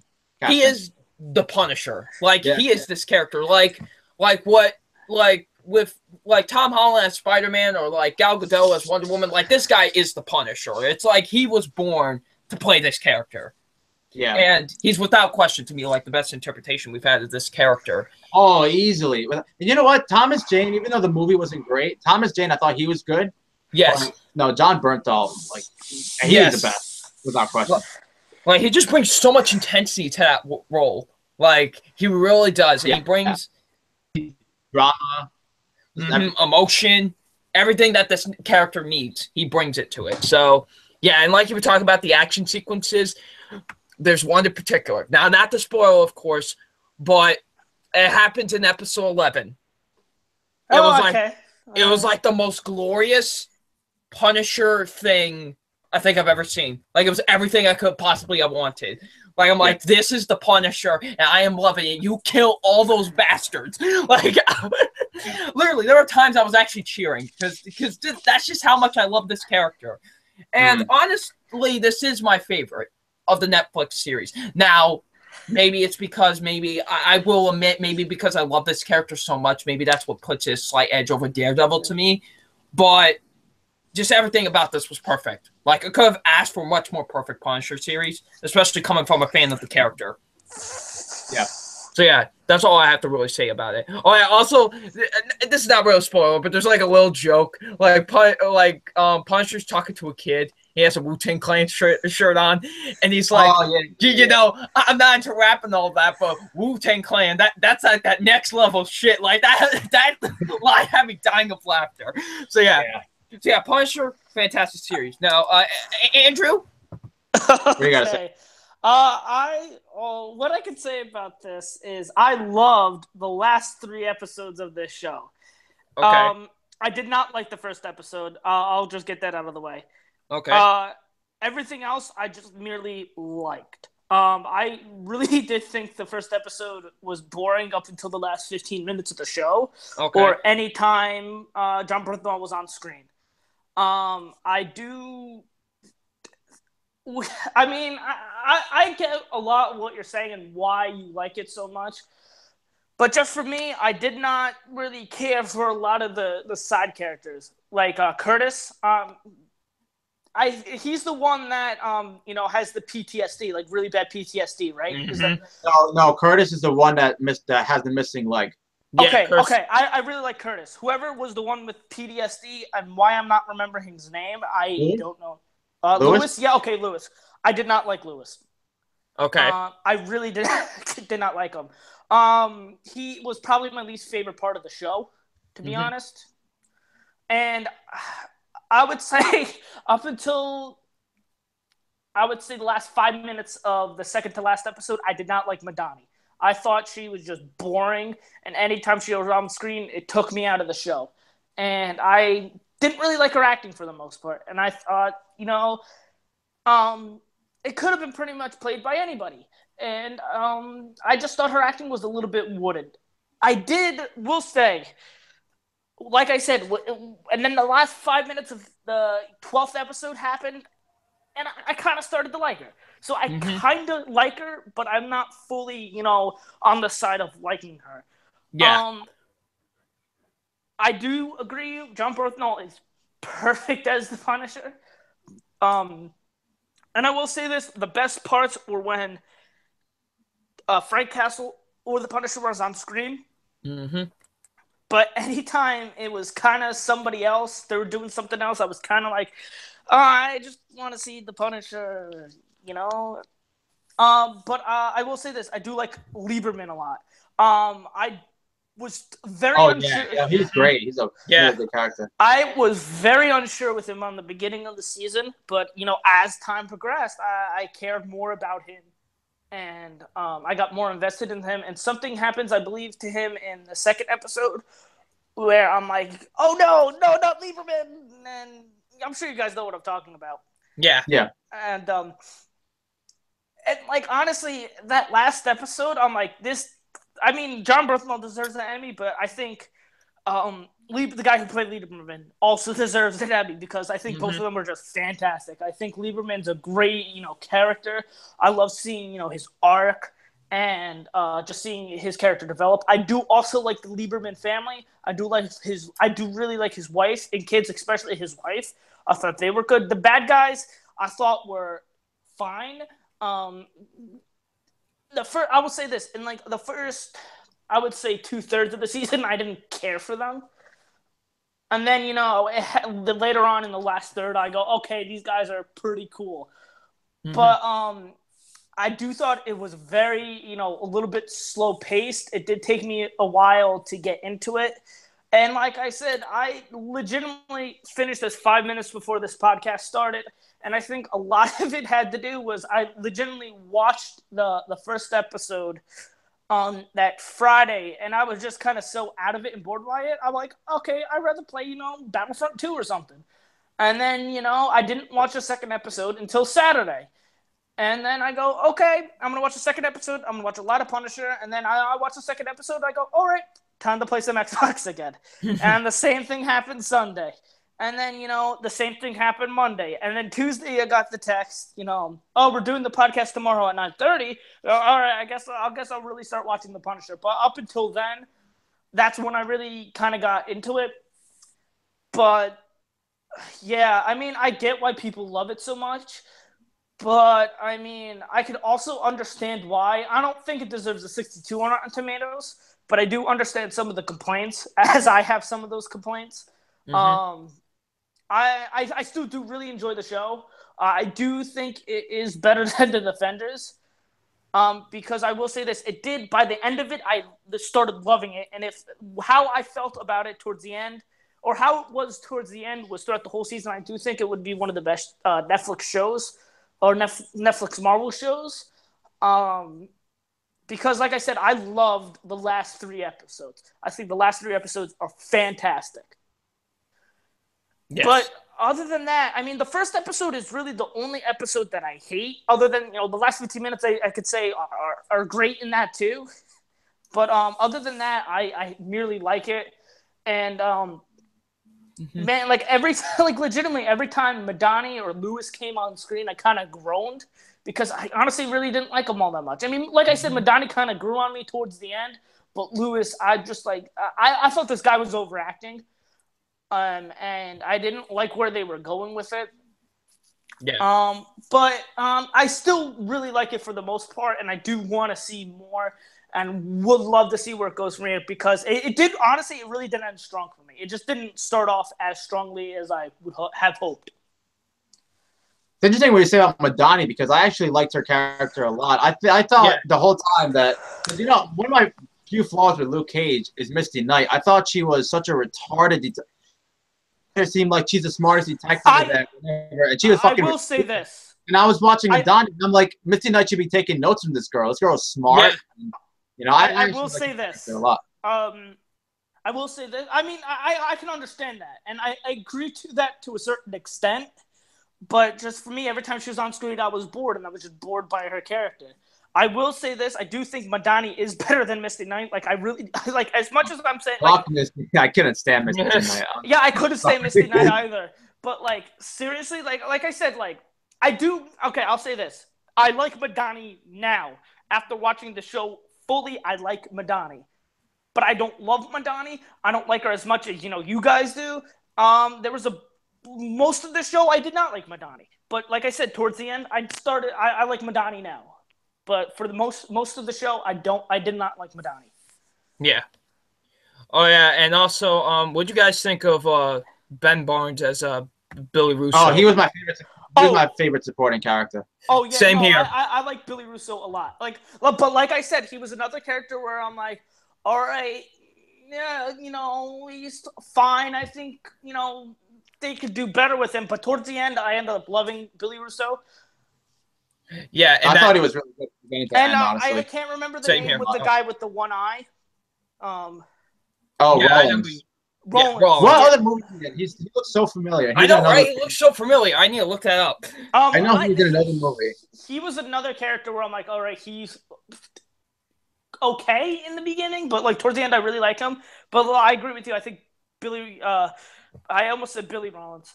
Billy Russo is a great part of the show. Yeah, and no spoilers, but what happens at the end of the 13th episode, I love where that leads into, because if you've read the Punisher comics, you know exactly where that leads into. Yeah, no. So I like where that leads into and kind of teases you. Like, that's how you do a tease for the next season. So, yeah, that's all I really have to say about the show. What about you Diego? Yeah, the show is phenomenal, honestly. It's for me, it's really good. I do think Daredevil is a little better, personally. Oh, I think Daredevil's a lot better, to be honest. I think, honestly, if I were to quickly rank them, Daredevil 1, Jessica Jones 2, Luke Cage 3, Punisher 4, then Defenders. I have not seen Iron Fist, so fuck Iron Fist. Yeah, I would have Daredevil 1, but I think Punisher is number 2, personally. So, yeah, I would have it be last place would probably be Luke Cage. I don't really care for that show as much as other people do. Then I have Jessica Jones. Then I have Iron Fist. Then I have The Defenders. Then I have Daredevil. I guess both seasons. Yeah, we could put both seasons in there. And then number 1 would be The Punisher. Okay, I lied. I would probably put Punisher over Luke Cage. Only because the second half for me for Luke Cage same thing was like for me. Yeah. But I mean, Luke Cage was a good show. Well, speaking of Luke Cage, my next topic, I think number 9, you're going to join me for this yes, one. I am. Shit. I think that you said that was one of your topics too. Yes, it's one of my topics. Which is season 2 of Luke Cage actually finished filming. Oh, really? Yes. They have finished filming, and we're supposed to get it next year, correct? Or yes, next year we are supposed to get it. Awesome. I would think since it's done filming now, probably will come out in like the springtime. Yeah, like around there sounds fine. I'm excited. I like the first season a lot. I guess we can elaborate a little more on how we feel about season 1. For me, the first half was really amazing. And then there's a twist, which I feel like there was a pro and con to it. The pro was that it was completely unexpected. But the con was that a certain character wasn't there anymore, and they introduced another character. The other character is not a bad character, but he does not compare to that character, if you follow my drift. Yeah, I follow what you're saying. Yeah. I thought the soundtrack was awesome, too. It had a great soundtrack. One of my few flaws, like I said, was Misty Knight. I think in Defenders she was a little better, but in Luke Cage, like, I couldn't stand her. It was like unbearable to watch her. Yeah, for me anyway. Like, I just thought she was such I didn't enjoy her either. Dumb character. Very dumb. Mm-hmm. But but you know, I am excited for season 2. Definitely, I wanted to see more of the. I think the actor who plays Luke Cage is amazing. Michael Coulter. Yeah, Michael Coulter. Thank you. Yeah, he's fantastic. Luke Cage. Yeah, he's great. He was pretty good in Girls Trip too. I haven't seen Girls Trip, so I need to see that. So what do you guys say, Double Nine, about Luke Cage? Even though I didn't really care for season 1 all that much, I am very excited to see where season 2 is going to lead into, because especially what happens at the end of Defenders with Misty Knight. That's all I'm going to say. It's really That's right. Yep. And Misty Knight sucks. And Iron Fist is actually going to make an appearance in one of the episodes. So, because if you know, I imagine that's going to happen. Yeah. If you know the comic books and stuff like that, they have like a Heroes for Hire thing with the two of them. Like, they're like a team. So it's going to be very interesting to see their back and forth with each other in Luke Cage season 2. So I'm very excited for that. So yeah, I'm very excited to see where season 2 leads into. It's good to see that it's done filming, you know, that it's, you know, just needs to, you know, be edited, you know, put in some, you know, special effects, all that good jazz and whatever. And yeah, we'll hopefully have season 2 maybe by the springtime. So yeah, season 2. So very excited. Overall thought, that's my overall thoughts. I'm very excited. I'm very excited. That's my TV topics. Double Nine, what do you got for television? I got one more. I got one more TV topic. That was one of them, and here's the other one. This is the Crisis on Earth X trailer. Now, if you don't know what this is, this is the crossover. I know what it is. Of course you do, Andrew. Your nipples must be really hard right now for this. No, they're not. But okay. Okay. Well, but Crisis on Earth X. This is the crossover event between The Flash, Arrow, Supergirl, and Legends of Tomorrow. Now, they did this last year, which I thought the crossover was really enjoyable. I really liked that crossover a lot. But the story that they've got for this crossover going into it, I can't wait to see. This is going to be like an epic event for television. Honest to God, I really do think this is going to be an epic event for television. This looks really cool. Like, and this is going to span upon 4 parts for each episode. Like, it's going to start off with Supergirl, then do with The Flash, then with Arrow, then with Legends of Tomorrow. So I can't wait to see where this goes. This legitimately looks epic in every way. Like, this is my Justice League. You know what? Screw whatever the movie version is. This is my Justice League, okay? This is the Justice League. And I love this. Like, I can't wait to see where they go with this and whatever. So, yeah, this looks just really cool. Andrew, I don't know if you want to elaborate on this as well. Yeah, sure. I mean, last year's crossover was pretty disappointing to me because they built it up, 4 shows, 4 parts. But, I mean, honestly, you could have skipped the Supergirl episode. They don't make any mention to any other show until the last, 2 seconds when Cisco and Flash show up. I thought that was really stupid. Like, you're gonna hype up this one episode, and I don't watch Supergirl. And I don't watch Legends of Tomorrow. So I'm going to watch Supergirl to see what happens so, I could be filled in. And they do stuff that has nothing to do with the other one. And, at the last 2 seconds. So I thought that was really stupid. I really do like the story. Like Double Nine said, I'm not going to say what it is in case, people are watching it. So I don't want to spoil it. But I really do like... I'm interested to see where it's going because a certain big event is happening. I love how you said that. Like, a certain big event. Well, because this has been built up in the Flash, pretty much since season 1. So we're finally gonna get it, and obviously something bad's gonna happen. But I'm really excited. Hopefully, I don't watch when I watch Supergirl this time. It's not a waste of my time because I was really upset about that. Because I'm watching that episode. I'm like, I wonder, when Oliver Queen is gonna show up. Yes. No, Oliver Queen wasn't in this episode. In fact, only Cisco and Flash were in the last 2 or 3 seconds of it, and it was whatever. But I am really excited. All right. That's my TV topics. Andrew. Okay.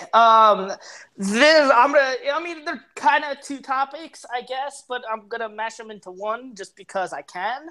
Okay. I will be doing over this weekend. NXT Takeover War Games happened and Survivor Series happened, and I watched both of them.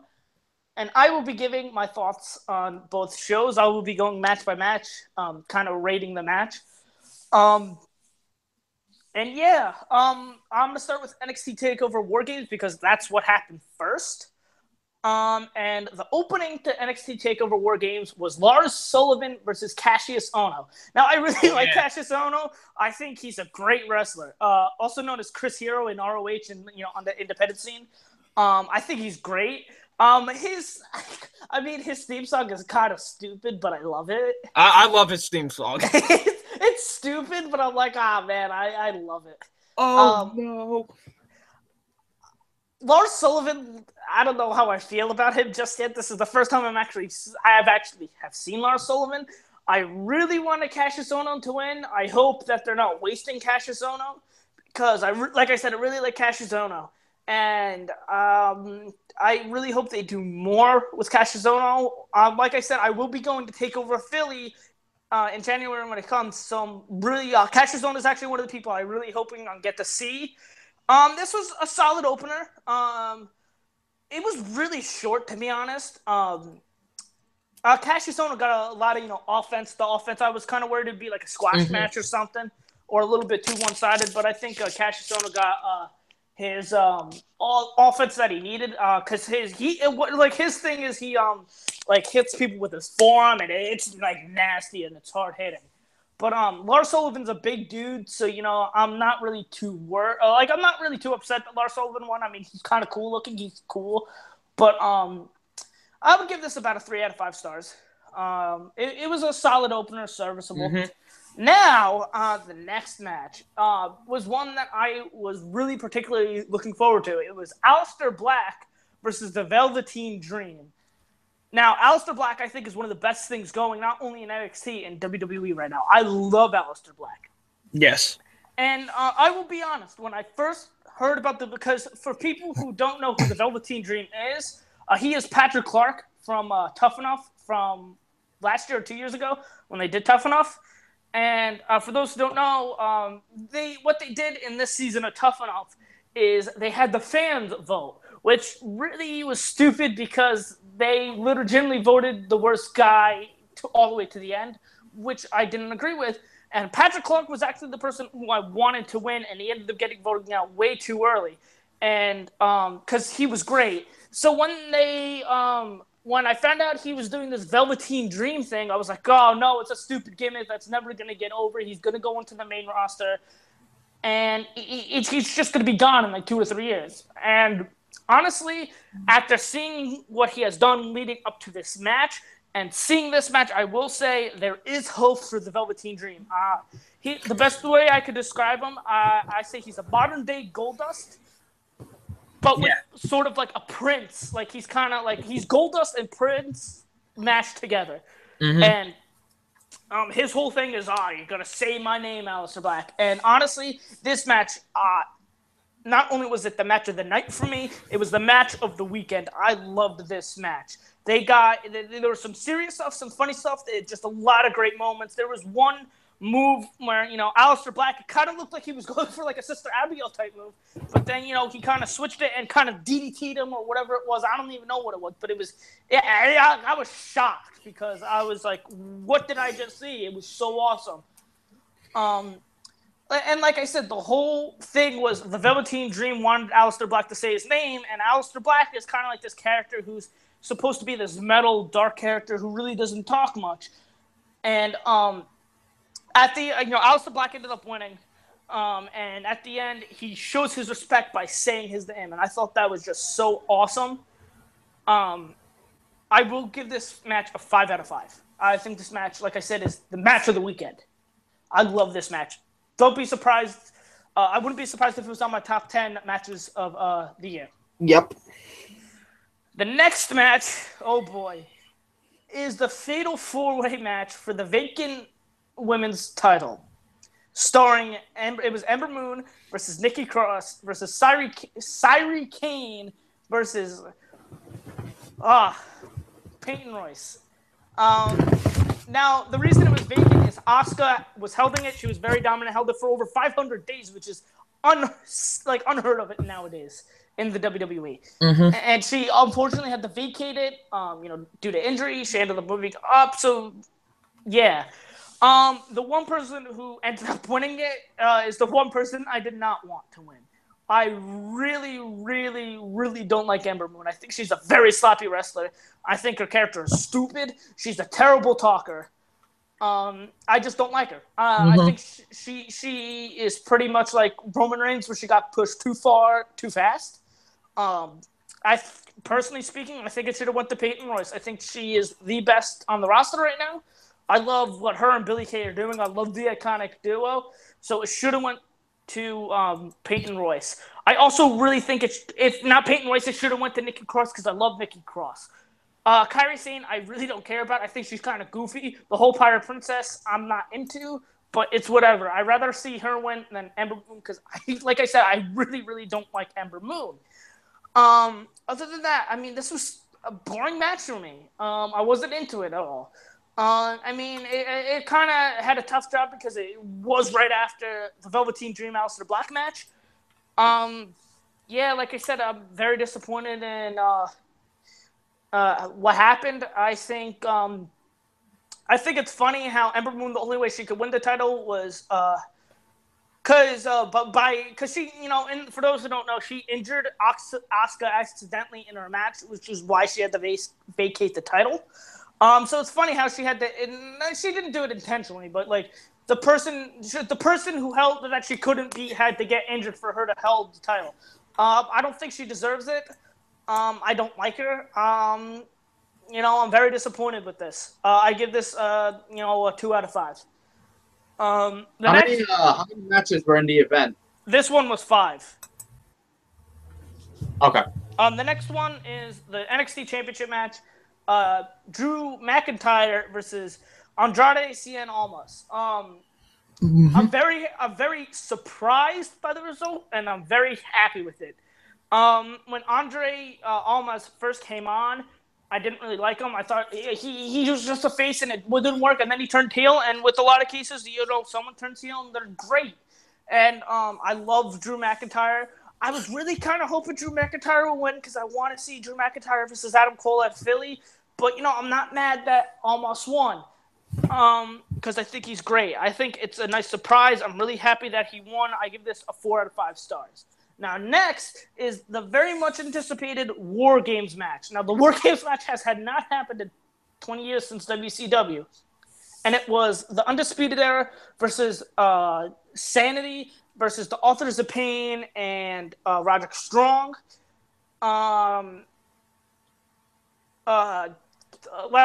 won? The Undisputed Era won. I'm really happy that they won. This was a really fun match with a bunch of fun moments, bunch of insane moments. Adam Cole is fantastic. I mean, everybody in this match I really like. But like I said, Adam Cole is great. I really think he's gonna win the title at Philly, and if it happens, I'm really looking forward to it. I give this match a 4.5 out of 5 stars. The reason I do is because it was a little slow starting, but I can kind of understand why. But still, it was a little bit slow starting. Overall, I give this show, I would say, a 4 out of 5 stars. Now onto Survivor Series. I'm not going to do the pre-show matches because fuck the pre-show matches. Who gives a shit? Enzo Amore won. Whoop-de-freaking-do. Whoop-de-do. Why was Kevin Owens and Sami Zayn on the pre-show? God knows why. And Matt Hardy was on the pre-show. Cool. The opening match was a match I was really looking forward to. The Shield versus the New Day. Now, I love both trios. And say what you want about Roman. I'll say this about Roman Reigns. I can't cheer for him, but I can see that he has improved. He is a lot better than when the Shield first broke up. But I still don't like him. I still can't cheer for him. The only reason I want him to win now is because if he wins, so does Dean Ambrose and Seth Rollins. And I love Dean Ambrose and Seth Rollins. But anyway, this was a very, very fun opener. A lot of cool moments. I love the triple powerbomb off the top rope. The New Day and the Shield are two of the best trios of all time. I give this a 3.5 out of 5 stars. Check what the next match is because God knows I can remember fucking Survivor Series. Oh, okay. It was Team Raw versus Team SmackDown, the women's match. The writing was on the wall. Team Raw was gonna win, and Asuka was gonna be the sole survivor. Is very predictable. I mean, cool. I wasn't really into this match. Why Alicia Fox lasted longer than Becky Lynch and Bayley is beyond me. Who gave a shit about the whole fucking Tamina and Nia Jax standoff? It was stupid. Like, Nia Jax is cool. Tamina is cool, but who cares about either of them? Like I said, Asuka won. Good for her. I hope that she doesn't lose in some bullshit way. I give this I'll give this like a 1.5 out of 5 stars. And one thing, this whole event was based off of brand supremacy, Raw versus SmackDown. So there was going to be a big winner. What brand won at the end? So right now, Raw's up 2-0. Over SmackDown. And I could say because of this, it made legitimately the rest of the show very... Well, the whole show was just... up until the last match, I'll get to, a lot of these matches were predictable. The next match, I believe, was Miz. Yeah, it was Miz versus Baron Corbin. I really love The Miz. Say what you want about him. I think what he's doing right now is great. I legitimately wanted to see him break the Honky Tonk Man's record. I think he's fantastic on the mic. He's a fine wrestler, but just his character is great. And say what you want about Baron Corbin. I don't think he's nearly as bad as people say he is. I can understand why. He's not great. I think what they did with the Money in the Bank with him was just stupid. Why give it to him if you're just going to waste it like that? Obviously I knew Baron Corbin was going to win because, Asuka won. And because the Shield won. So I'm like, Baron Corbin's going to win. I love the Deep Six, and I love the End of Days. This match was fine. I'll give it a 2 out of 5 stars.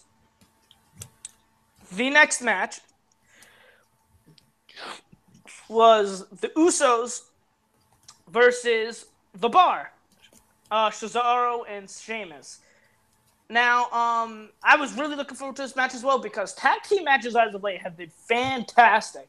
Especially the Usos. I used to hate the Usos, but they changed the character up, and I love the Usos. I'm happy that they're tag team champions. I think their Hell in a Cell match with the New Day was one of the best of the year. Best matches of the year. I'm very happy that they won. Honestly, can't wait to see them in Philly. I give this match, I would say, probably also a 3.5 out of 5 stars, just like the Shield New Day match. The next match is Charlotte versus Alexa Bliss. I kind of have mixed feelings on Charlotte. I think she's fine. I can understand why people really like her, and I do admittedly she's really, really good. But she is fine. I used to love Sasha Banks, and I still love Sasha Banks. But with the whole flip-flopping of the titles back between her and Charlotte, I think I hated her feud with Charlotte, and that really made me dislike both of them.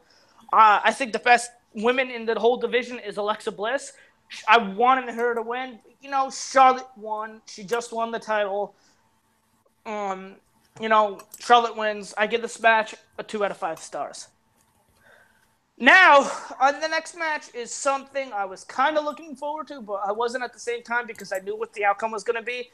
It was Brock Lesnar versus AJ Styles. Now, AJ Styles is legitimately not only one of my favorite. He is my favorite wrestler right now, but he's one of my favorite wrestlers of all time.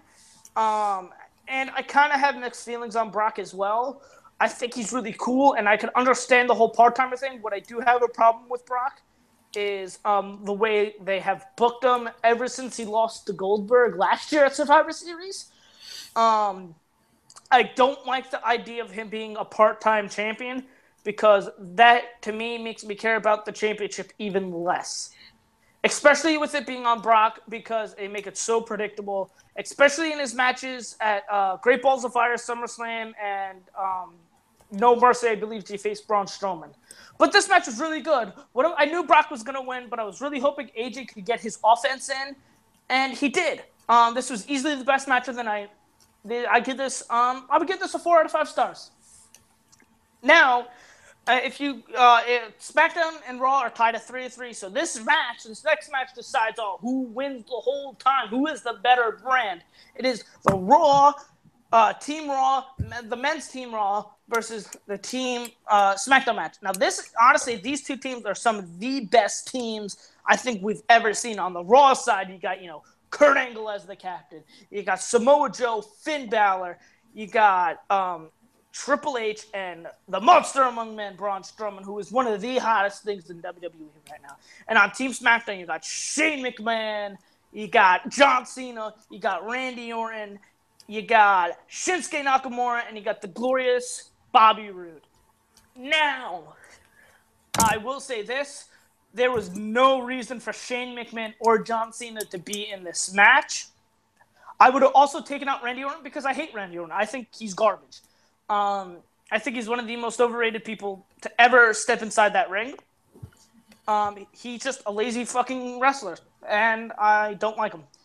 I would replace these three with Kevin Owens, Sami Zayn, and as much as people hate him, Jinder Mahal. Jinder Mahal just lost the title. And say what you want about Jinder Mahal, he is now a former WWE champion. At least show some respect to that. I don't think Jinder is as bad as people say he is. I think he's actually a very good wrestler. And he has a very good look. And he's pretty solid on the mic. Do I think he should have won the WWE title? No. He probably should have won the US title. And I would have been fine with that. But I really do like Jinder. I'm not going to lie. I do like Jinder. He's not quite at the WWE champion level yet. But, what am I going to do? I do think Jinder should have held that U.S. title. He should be the U.S. champ right now. Anyway, I think, it was stupid having John Cena do his couple moves and then immediately get eliminated. I thought it was, okay, I'll say this. I wasn't too upset with Shinsuke and Bobby Roode getting eliminated because it was by Braun Strowman, who is this beast. So it wasn't like some stupid, pedigree out of nowhere, I think the first, 15 minutes of this was like really cool, seeing all the moments, seeing Triple H and, Bobby Roode's standoff, seeing Finn Balor and Shinsuke standoff. I thought those were all really cool moments. But as soon as Shinsuke Nakamura got eliminated, the whole match went downhill. Like I said, John Cena did his couple moves and, he's gone. Shane McMahon is the last person standing. Shane McMahon should not have been anywhere near this match. If you're going to have a SmackDown authority figure in this match, and I know they don't want him to wrestle, but he had just been cleared, it should have been Daniel Bryan, if I'm being 100% honest. Daniel Bryan should have been in this match. Who gives a shit about the McMahon sibling rivalry? It has been done for so long now, nobody gives a shit anymore. I can understand why Kurt Angle was in this match because his job was on the line. I was kind of really confused because I thought Braun Strowman, when he was taken out, he was counted out. Okay, he was still in the match by the end. I will say this, though. I'm not mad with the way Samoa Joe and Finn Balor were taking out. I think it was stupid sacrificing them for, Randy Orton, who sucks, John Cena, who's a part-timer now, and Shane McMahon, who's not even a trained wrestler. But, Samoa Joe took 2 AAs, which, I mean, taking 1A is pretty bad, but 2, okay, fine. It's fine. Finn Balor took an A in RKO. Okay, he also took 2 finishers. It's fine. Whatever. But like I said, why the fuck was Shane McMahon the last fucking person standing on the SmackDown side? Why? If you're going to have it be anybody, fuck's sakes, be John Cena. And I will admit, again, I don't hate John Cena. He has improved over the years. Yes, I don't like him winning all the time. He's 100% better than Roman Reigns. I can tell you that. And you know what? He's been kind of putting guys over the years. Dean Ambrose won over him clean last year. So did AJ Styles. Fuck it, Kevin Owens pinned him clean 2 years ago. So, say what you want about John Cena. He's not that bad. I mean, I don't like John Cena, but I will never cheer for John Cena again. But I don't think he's, terrible. Yes, he has buried people in the past, but I'm talking about now. He is fine now. Say what you want about Roman Reigns. He did put over Roman Reigns, who he did put over a younger talent. Mm-hmm. Then again, I really wanted John Cena to win that match. But, and I thought the ending of this match was completely stupid. You pedigree Kurt Angle. Kurt Angle's out of this match. Oh, so they're building up, he's on Team SmackDown side. But then you go turn around and pin Shane McMahon. Or pedigree Shane McMahon. What the fuck was the point of that? Why the fuck couldn't you just tag out Kurt Angle and have, you take the spotlight? Why did Kurt Angle need to be taken out of this match? Why did Kurt Angle need to be turned on in this match? For what? To set up a Kurt Angle Triple H match at Mania? Which I don't care. Cool, we're gonna get it. But if you're gonna do that, have fucking SmackDown win the fucking match. Mm-hmm. It's as simple as that. It's legitimately as simple as that. Because you know what? Kurt Angle's job was on the line. SmackDown wins, Kurt Angle gets fired. So it's a better storyline if Kurt Angle is fired and he's fighting for his job back or wants to get revenge on Triple H. Now it just looks like Triple H is just a fucking retard because he turned, why? And I'm so fucking happy Braun Strowman fucking dropped his ass. Because, the one big positive that Braun Strowman stood tall at the end. But it was, there could have been better ways to be done. I will say this, last year's men's match was better, but this year's show was better. Yeah. It is not as good as TakeOver. I will give this show, I guess, a 2 out of 5 stars. I give the match a 1.5 out of 5 stars. Only because it had some really cool moments in the beginning. But this match, it wasn't good. It was highly disappointing considering the teams, and I think the Raw team was fine as it is. It was perfect. Keep it. I know Jason Jordan just sucks. I hate Jason Jordan now. And I used to love Jason Jordan. If anybody should have been Kurt Angle's fucking son, it should have been Chad Gable. But yeah, the SmackDown side, I would have switched out. Fuck it. Yes, I would have loved to have seen Daniel Bryan win, but come on, have Jinder Mahal in the match. He legitimately, say what you want about him, he was just the champion. And what the fuck are Kevin Owens and Sami Zayn doing on the pre-show? Why? That's it for that. I'm sorry that this took so long, but yeah. Yeah. All right, so that concludes our television topics. Now we're on to the last topic of the night, and that is movies. So I have 3 topics. One of them was actually requested by Danny Russman. So I know what you're talking about. Mm-hmm. I'll also review it with you because I know Danny requested it, and I had seen the movie already. So, I'll review it on here too because I didn't do an official review. Well, the topic, I believe all 3 of us are going to be joining this one. And that is the discussion for the Incredibles 2 teaser. Oh. Yeah, that's the topic I was referring to. I was referring to something else. Oops, my bad. Yeah, I did not see Ingrid Goes West. So okay, just so you know, I did see Ingrid Goes West, and I will be reviewing it because I know Danny requested it. So I already seen it, so I go, fuck it, I'll review it for Danny. He's a good guy. So Yeah.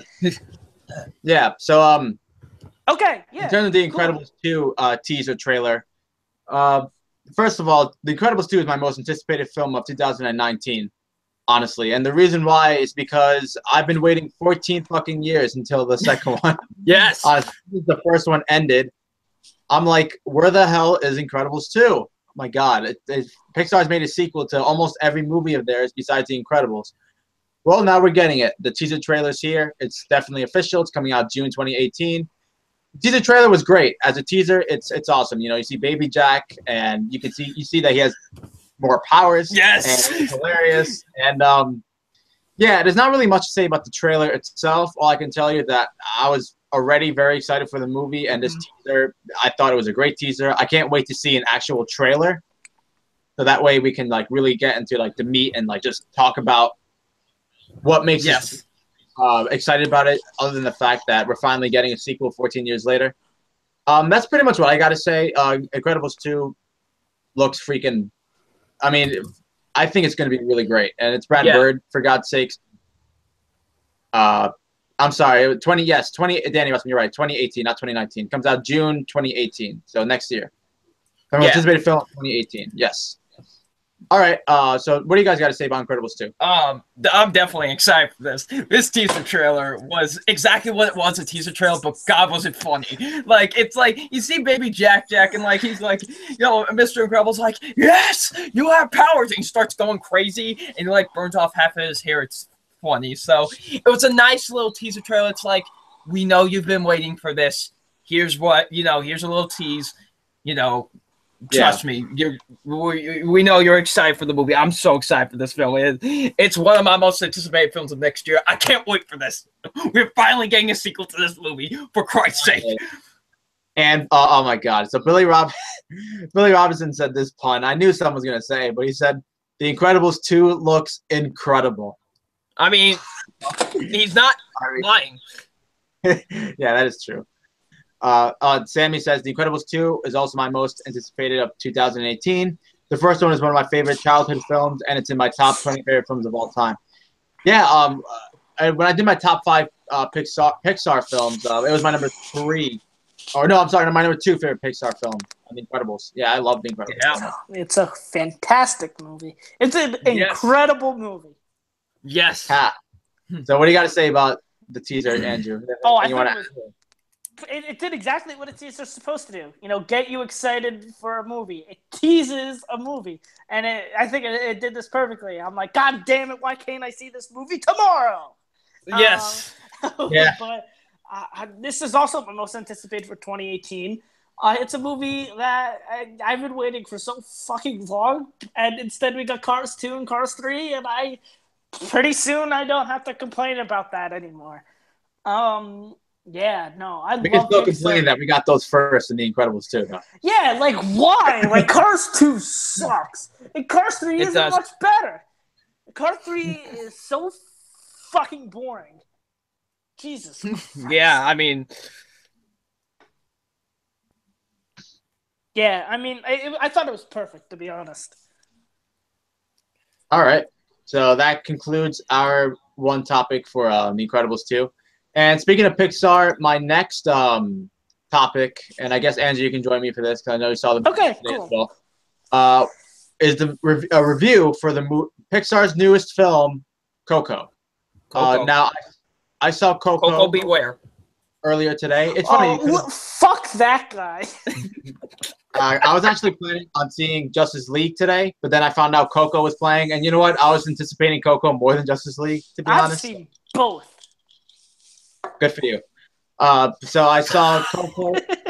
I saw Coco instead, and I was excited for it. You know, I saw the trailer, and I'm like, okay, this looks good. Another original concept from Pixar. You know, that's cool. Also, what made me excited was it was from director Lee Unkrich. I think that's how you say it. Also known as Ed Helms' doppelganger, because he looks so much like himself. Ed Helms, it's scary. He's the director of Toy Story 3, still my favorite animated film of the 2010s so far. So I was excited to see it, and plus, it's the first Pixar movie to ever have, surrounding the Mexican culture. So I was really interested to see what was going to happen. how the movie's gonna turn out. And I love this movie. Honestly, I thought it was fantastic. It was a great animated film. If you ask me, I think it surpasses Lego Batman as the best animated film of the year. I think it's gonna win the Oscar for best animated feature. I think it deserves to as well. It has a lot of heart. It's consistently very entertaining. Without saying much, there are some unexpected twists and turns in the movie, and one in particular that I did not see coming at all. I thought the voice acting was also terrific. Pixar's animation is absolutely beautiful, and the soundtrack, the songs are phenomenal. And just one more thing. This is actually not involving Coco, but there is a Disney short before, because you know how Pixar movies have these Disney shorts and all that stuff before the film. And well, this wasn't really a short. It was more like a 20-minute short movie of Frozen. It was called Olaf's Frozen Adventure. I'm pretty sure that's what it's called. If you ask me for my take on it, it was way too long. I like the movie Frozen. That's an understatement, bro. I liked the movie Frozen a lot. I thought one of the main highlights of that film was the songs, but the songs in this short was not a fan. I found it very bland, very forgettable. They had like 4 or 5 fucking songs in this. Like, what the fuck? And they weren't even that good, to be honest. They were like okay at best. I bet hardcore fangirls of Frozen are gonna lose their shit over this movie. Honestly, I mean, this is the thing with my theater. I only got one trailer in that movie. I mean, in that 20-minute movie, and that's it. Before I saw Coco, which kind of pissed me off because I wanted to see Incredibles 2 on a big screen. Oh, I got to see it. And the trailer I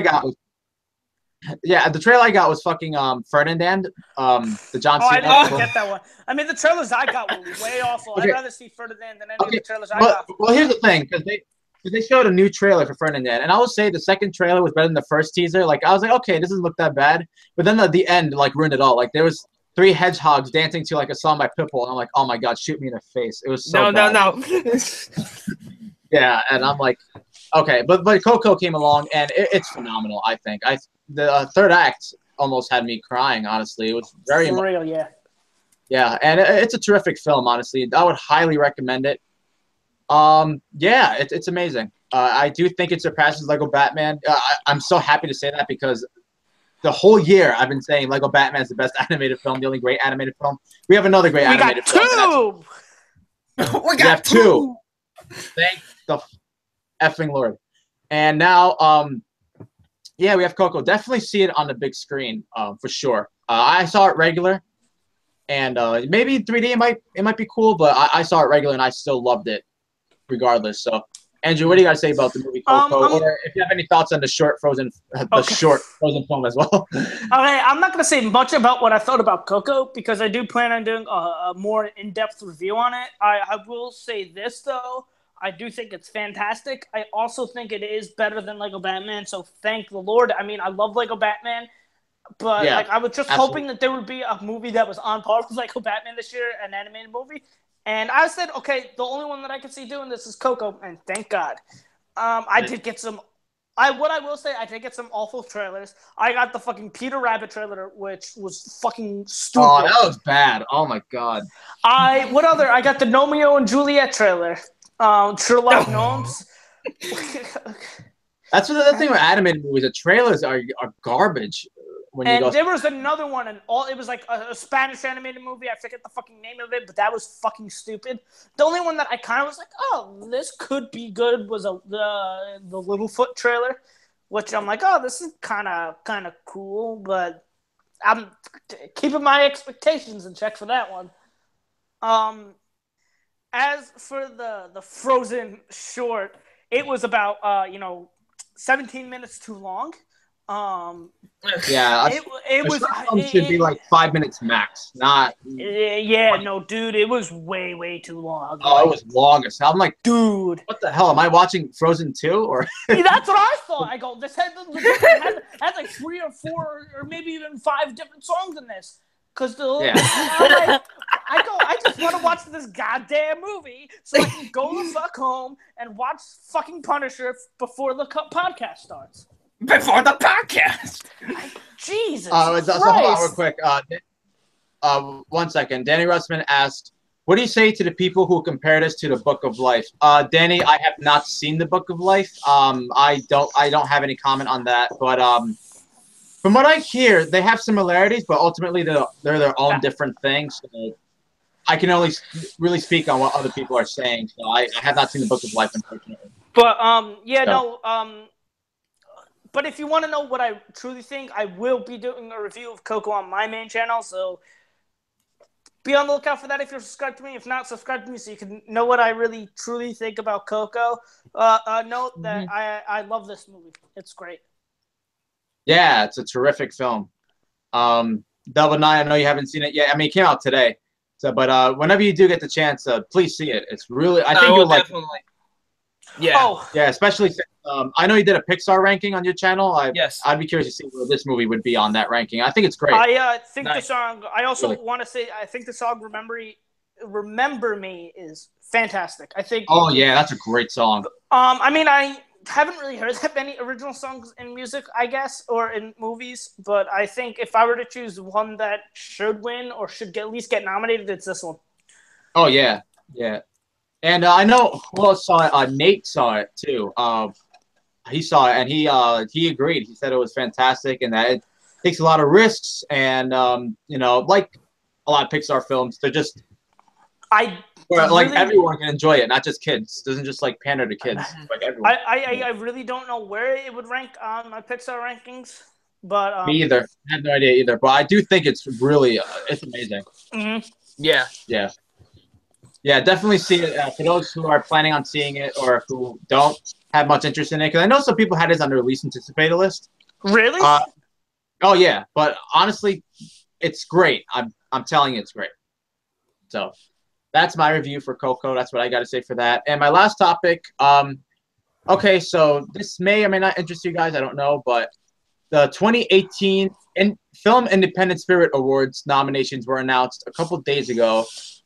So this is an award show for independent films. I don't have to go over all of the nominees. I can go over some of them if you like.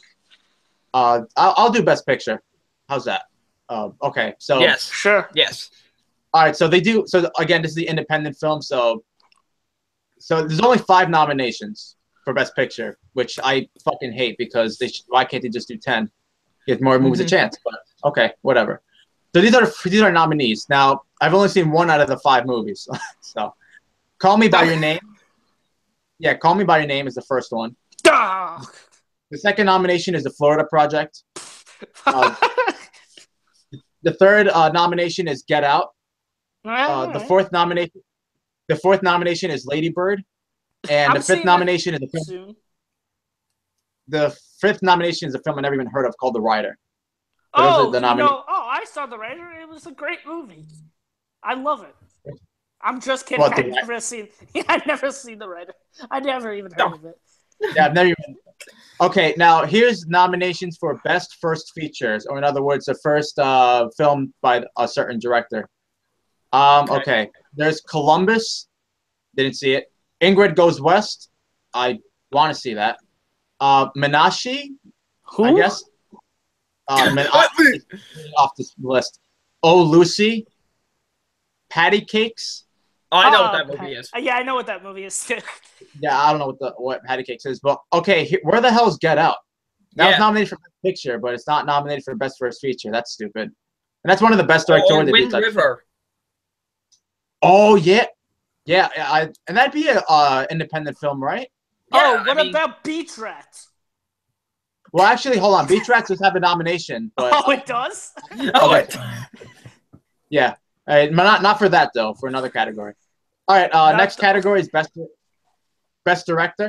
Okay, we have Sean Baker for The Florida Project. You have Jonas Carp. Oh, my God, I'm going to butcher his last name. Carpignano for Ciambra. What the fuck is that? I don't know what that is. Luca Guadagnino for Call Me By Your Name. Jordan Peele for Get Out. Benny Safdie and Josh Safdie for Good Time. Oh, yes! Yeah! Fuck yeah! Good time! And Chloe Zhou for The Writer. Okay, so Call Me, Get Out and Good Time are the two movies I've seen on that list, and they deserve to be on there. So Okay, Yeah. I will say this: the only reason I want to see the Florida Project and Call Me by Your Name is because of all the award buzz that it's getting. oh yeah, that and Lady Bird's another one getting on. Yeah, there. Lady Bird. I will be seeing Lady Bird really, really soon. Like really soon. Okay. Like tomorrow. Okay, so now we have best screenplay. We have, you know what? I'm just gonna say the name of the movies. I'm not gonna say the name. Okay, so there's Lady Bird, The Lovers, Three Billboards Outside Ebbing, Missouri, Get Out, fuck yeah. and Beatrice at Dinner. Those are the nominations for best screenplay. I will also be seeing Three Billboards tomorrow. All right, so best first screenplay, you have Donald Cried, The Big Sick, Woman Who Kill, Columbus, and Ingrid Goes West. Okay, the John Cassavetes Award. I'm not sure what this means. I don't even think I'm gonna go over this one. The only movie that I know that's on here is A Ghost Story. The only other movies I don't even know what the fuck. A fucking Okay, so- let's eat a pie okay, for 15 fucking minutes. All right, so best male leads or best performance by an actor. You have Harris Dickinson for Beach Rats. You have okay. Timothy. I was gonna say What? Harris Dickinson was the best part about Beach Rats. I 100% agree with that. He was really good. Other Okay. than him, that movie's fine. All right. You have Timothy Chalamet for Call Me by Your Name. Yeah, I love this pick. Daniel Kaluuya for Get Out. Yes. Yes. You have Robert, another great choice. Robert Pattinson for Good Time. Who should Fuck win yeah. in that category? Who should get a fucking Oscar nomination? And James Franco for The Disaster Artist. Oh, shit. Oh, yeah, fuck yeah. I'm surprised that wasn't nominated for like Best Picture or anything else because that was receiving a lot of praise too. Yes. Okay. Best female lead. Salma Hayek for Beatrice at Dinner. Frances McDormand for Three Billboards Outside Ebbing, Missouri. Margaret Robbie for I, Tonya. How do you say her name? Saoirse Ronan? Yeah, for Lady Bird. Sure. Regina Williams for Life and Nothing More. And Shinobu Terajima for Oh, Lucy. Oh, Okay. Lucy. Best supporting male. Namdi Asomuga for Crown Heights. I don't know what that is. Army Hammer, Call Me by Your Name. Barry Keoghan for The Killing of a Sacred Deer. Oh, fuck that movie. Sam Rockwell, Three Billboards Outside Ebbing, Missouri. And Benny Safdie for Good Time. Which one was Benny Safdie? He was the Which one? brother. Oh, okay. Yeah, Yes. he was. All right, listen. There's He was one in particular I really don't agree with. It's the Killing of a Sacred Deer. I thought he was awful in that movie. He was so fucking wooden. It's not even funny. Okay, so best supporting female. Holly Hunter for The Big Sick. Okay, yeah, I agree with that. Allison Janney for I, Tonya. Laurie Metcalf, Lady Bird. Lois Smith, Majori Prime. And Talia Lanice Webster for Good Time. Okay, best cinematography. I'm just going to say the name of the movies. The Killing of a Sacred Deer, Columbus, Beach Rats, Call Me by Your Name, and The Writer. I have not seen any of the five. So. Beach Rats, the cinematography was really good in that too. So. Okay, best editing, Good Time, Call Me by Your Name, The Writer, Get Out, I, Tonya. Oh, All right, international film I'm not going to go over. Neither documentary. Robert Altman, what the fuck is that? Jeep, Truer Than Fiction. Okay, I'm not going to go over anything else. I think that's enough. Yeah. Really, it's hard for me to really. Okay, Billy Robinson. The John Cassavetes Award is for film that costs less than $500,000. Okay, that's actually interesting to know. Thank you for letting me know. Yes. I didn't know that, but so Ghost Story was one of the nominees for that, and the other four movies I never even heard of. I don't even know existed. So. Obviously, a pie isn't that expensive. Or a fucking sheet. All right, well, or like Jerome says, a Charlie Brown costume, a ghost. Yeah, I would have much rather seen, the fucking Charlie Brown, the Great Pumpkin Charlie Brown. Let me tell you though, A Ghost Story, even though I didn't love the movie, the song I Get Overwhelmed by Dark Places is fantastic. I love that song. Yes. What was I gonna say? I'm kind of glad that I know that I'm not the only person who has seen B-Tracks. Who else saw it? Obviously, people that are fucking nominating it for awards. Yeah, I think it has like an 82% on Rotten Tomatoes, I think. Because God knows I'm not making these awards. Yeah, I mean, obviously, there's a reason why a lot of people haven't heard of these movies. They're independent, so that's self-explanatory. But I love seeing the amount of Get Out awards, especially for main actor, best director. Yeah, but best first feature should have definitely been on. I call bullshit that it wasn't. I will say that the two that it did get nominated for, I do agree with. I think the main actor is fantastic. Yeah. And a good time. They got some love on that. Thank the Lord, I love that movie. All right, so that is all of my movie topics. Double Nine, what do you got for the? I'm holding up two topics. Okay. All right, now first of them is Justice League. Yeah. Oh yeah, that's right. Yep. It's kind of underperforming right now. It's not a bomb. It's not a box office bomb, but it is underperforming. But it's not doing as well as it should be. No, not at all. This is Justice League. This movie should be banking. And it's not. Like, it's making good money. Come on, it's making good money, but $96 million is a lot, but the problem is, though, it has a $300 million budget. And this is Justice League. Like, this should be opening like 100 million. You know what I mean? Like, this should be like 100, 200. I'm dead serious on that. Like, and Thor beats them out opening weekend. Like, well, I think a lot of people blame Rotten Tomatoes for Justice League not doing as well as it should on the box office, but I don't think so. I think so, honestly, but everybody will always blame that for it. But, it's just, like, I really think, like, especially for how Wonder Woman opened, Batman v Superman, that is actually bullshit, because Batman v Superman opened up big. And so did Suicide Squad. So, the fact that Justice League barely can even do that, where is the logic? And this is Justice League. This is like a team. This is something we have been waiting for years. And it doesn't make as much as it should be. It could also be that a lot of people were just so disappointed with Batman v Superman Suicide Squad that they're like, what's the fucking point? So it's like, whatever. Yeah, probably. But, I feel bad for DC because, they're trying, but just not succeeding. No, they're not. Which sucks because I love DC, but man, they need to pull their heads out of their asses and fix whatever they need to fix. But yeah.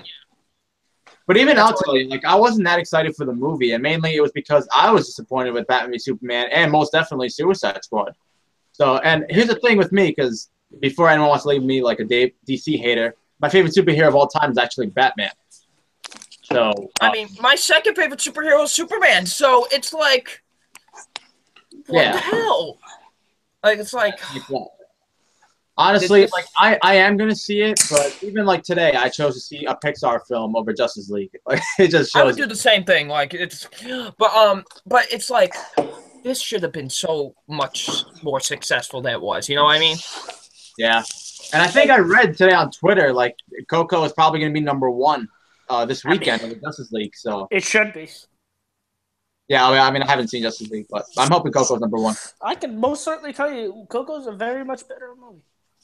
So yeah, that's why I have to say about this. I'm kind of disappointed that it's not doing as well as it should be.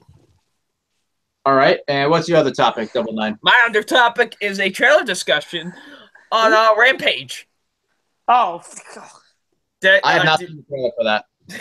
This looks stupid. This looks absolutely stupid, but my God almighty, does it look like stupid? Like, it looks like fun stupid. This is coming from the same director of San Andreas. Oh, that movie. This movie just looks like cornball and cheese. I can't wait to see this. Like, it's not. And cheese. That's exactly what it looks like. Like, it's just Like, I can't wait for this for all the wrong reasons. Like, I just want this to be like, this movie does not have to be like a legitimate good movie. This could just be a fun, enjoyable, just popcorn fest that's a mess of a movie. Like, it could be one of those movies. And I think it might be because, this is coming from the director San Andreas, and some ridiculous shit happens in that movie. So I'm really suspecting some ridiculous shit is going to happen in this, and it showed in that trailer. Fuck. So, yeah, hopefully this is just a fun, enjoyable, cornball and cheese movie. I can't wait for it. Yeah. So, Andrew. Yo, it's my turn? Yeah, you're the last person with the topics. I am the last person. Yay. All right, I got 3 topics. I'll do the reviews first. The first movie I want to review is a movie that I saw not too long ago. Actually, I meant to review it last podcast, but I didn't get a chance to see it before last week's podcast. So I'm reviewing it now. It is Brawl in Cell Block 99. I've heard a lot about this. It stars Vince Vaughn, and it's about a brawl in Cell Block 99.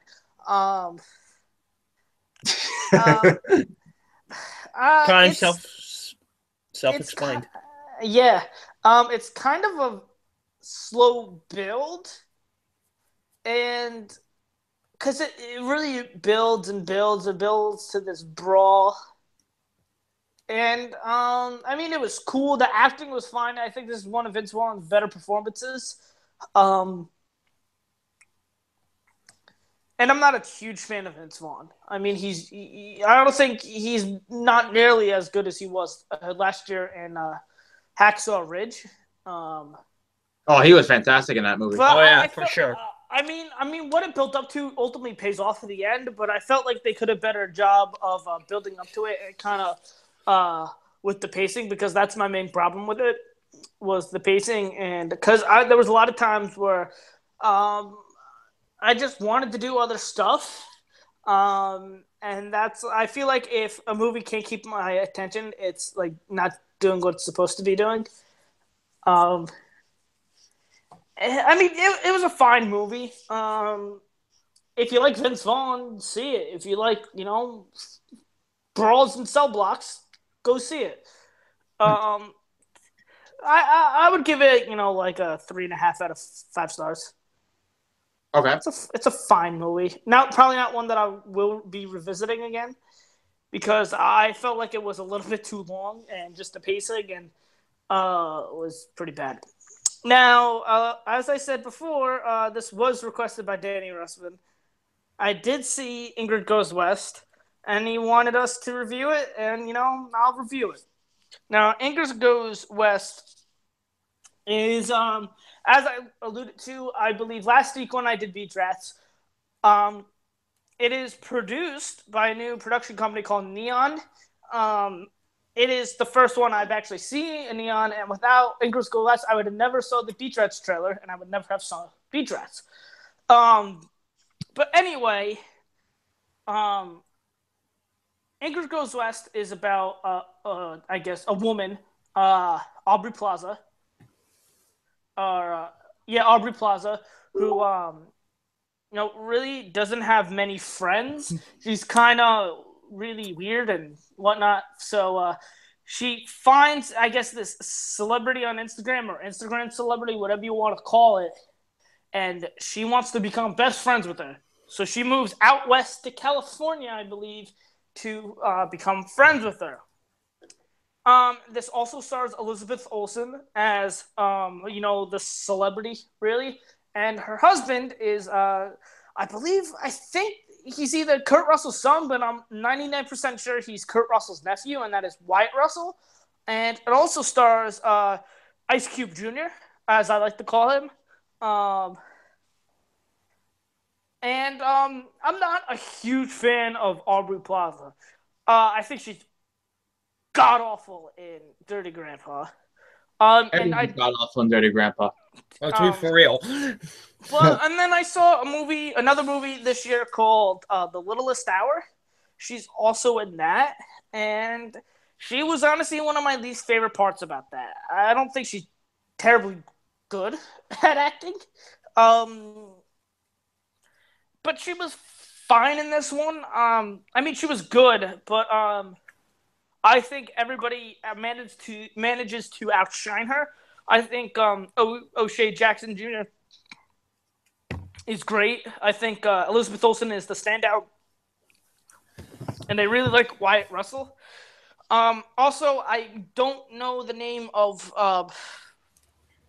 who plays the brother of Elizabeth Olsen's character, but I mean, I didn't particularly like him, but there is some stuff that happens between the two of them where I'm like, I mean, see, the main problem is Aubrey Plaza's character, lack for a better term, is a stalker.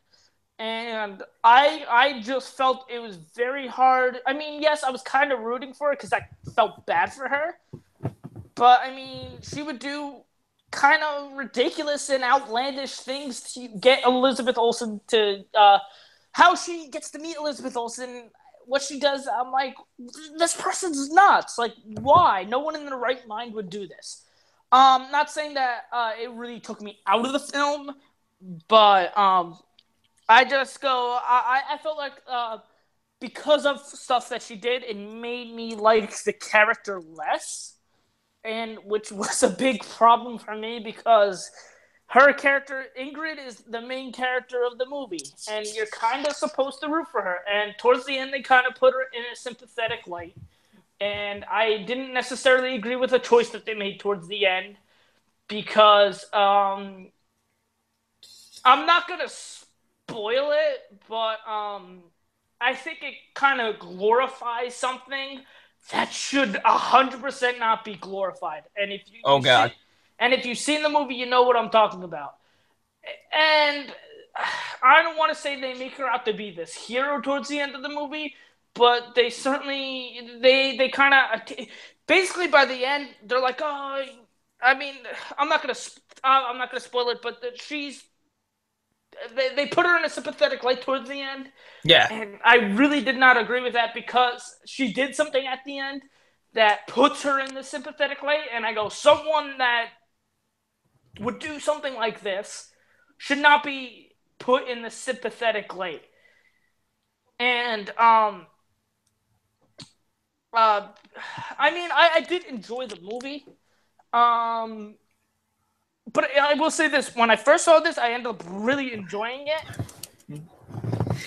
But the more I thought about it, and especially when I knew I was going to be doing this review about it, I thought about it a lot and what my thoughts about it were going to be. And I kind of found that I had more problems with it than I initially let on. And because of that, I'll give it, like a 8 out of 10. Or like a 8.5 out of 10. It's a good movie.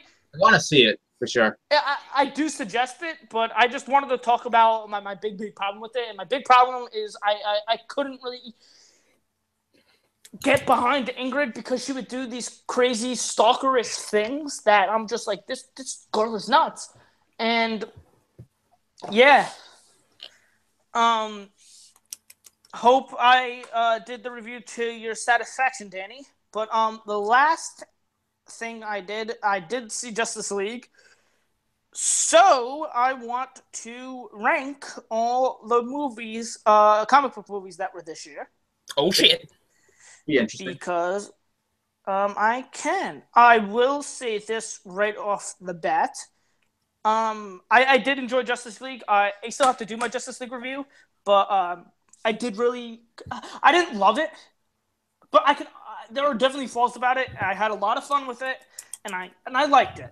It's definitely, in my opinion, better than Suicide Squad and Batman v Superman. I will say that. Yeah, sure hope it's better than Suicide Squad.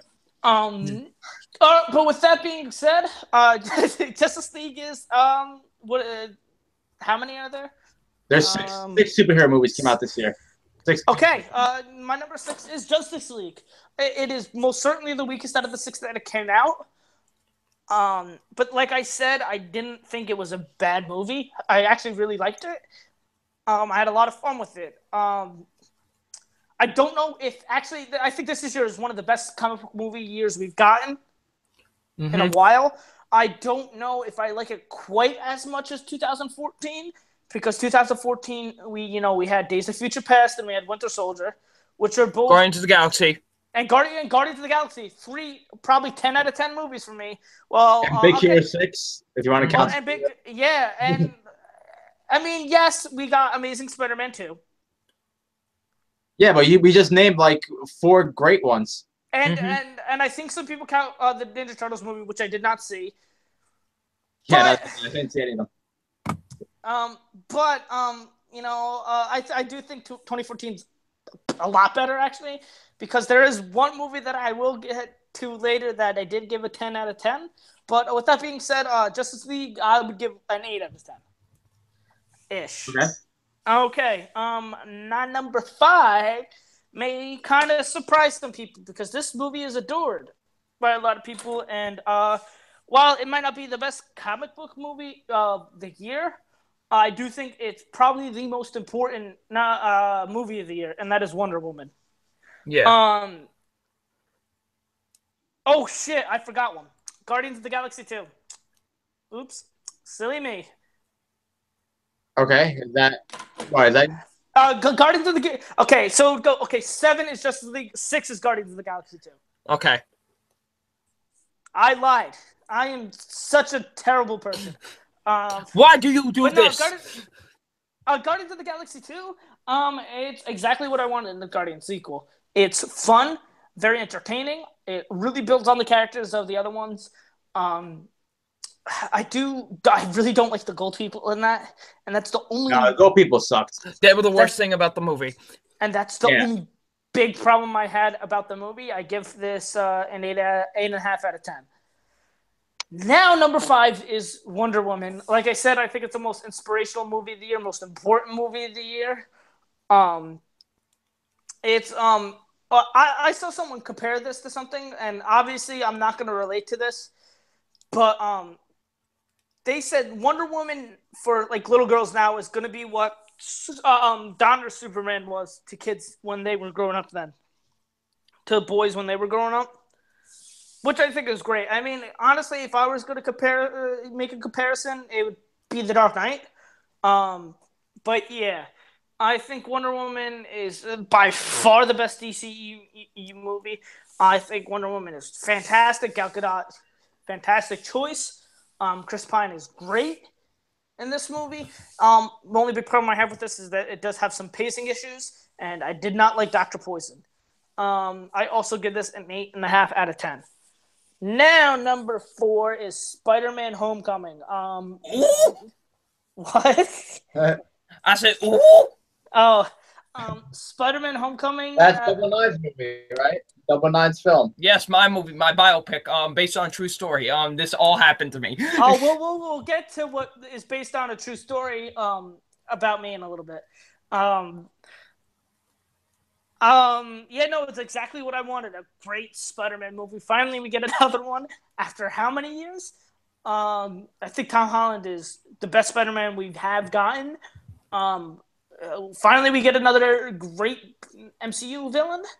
I give this a 9 out of 10. Number 3 is Thor Ragnarok. Again, it's easily the best out of the Thor movies. Very fun. I love Thor and the relationship Thor and Bruce Banner have in this movie. Jeff Goldblum is just an icon. Jeff Goldblum is God. Let's be for real. But this is just a very fun movie. Also a 9 out of 10. Hold on a second. So I don't mess up again. Number 2. Oh, okay. Is Lego Batman. Up until recently, it was my favorite animated movie of the year, but it's still great. It was funny because after I saw this movie with Diego and I believe Danny Russman. I think he came to see it. All 3 of us saw it together in the theater. Yeah, and Danny Russman was with you guys? Oh, that's pretty cool. Yeah, no, we all live in. We all used to live in the same town, but I was a dick and moved away. But we all agreed that this is probably going to be the best DC movie of the year, and that was true. I can 100% say with confidence that Lego Batman is the best DC movie of the year. It's so much. You know what? I actually do prefer Lego Batman over Wonder Woman. I know that Same pisses here. people off, but I'm sorry. I think Lego Batman's better. I think it's so fun. Has so many Easter eggs in Batman that I got, and I loved it. I think my favorite Easter egg in this movie is when they reference all the previous Batman movies that he's done. That was so fucking funny. And there are so many times that I laughed. One joke that Diego always goes is that the guy is driving who's like, "Oh, nothing bad could happen to me today," and then immediately something bad happens to him. One of the funny things is when Killer Croc pushes a button or something. And it's like, "Yeah, I finally did something." I finally did something. Here's what I'll say in terms of Coco and Lego Batman. I do think overall Coco is a better film, but Lego Batman's funnier. Yeah. Lego Batman is so much fun, man. And there's a part one of the best comedies of the year. I'm not going to spoil it or anything, but, there's a part where all these different things, people just start coming in that I didn't expect to come in, and I go, wow. I mean, it's a Warner Brothers movie, so, I mean, I'm happy, but, if you know me, you know what one of my favorite movies is? A certain thing shows up, and I got really excited about it. Mm-hmm. I give that a 9.5 out of 10. Now, I guess if I were to have a biopic of a movie that came out with me, it's Logan. This is pretty much how I feel like I'm going to be in the future, a grumpy old man, just without, the claws coming out of my hands. This was my most anticipated movie of the year, and it's somehow exceeding my expectations. I've been saying this for a while. I really don't see this is my number one in the year. I really don't see anything else surpassing it. I mean, who knows? Maybe a movie can come up and surprise me. But man, I love this movie. Wolverine is my favorite character of all time. Okay, I'll say this. Hugh Jackman is my favorite actor. Wolverine is my favorite character. So, it was perfection.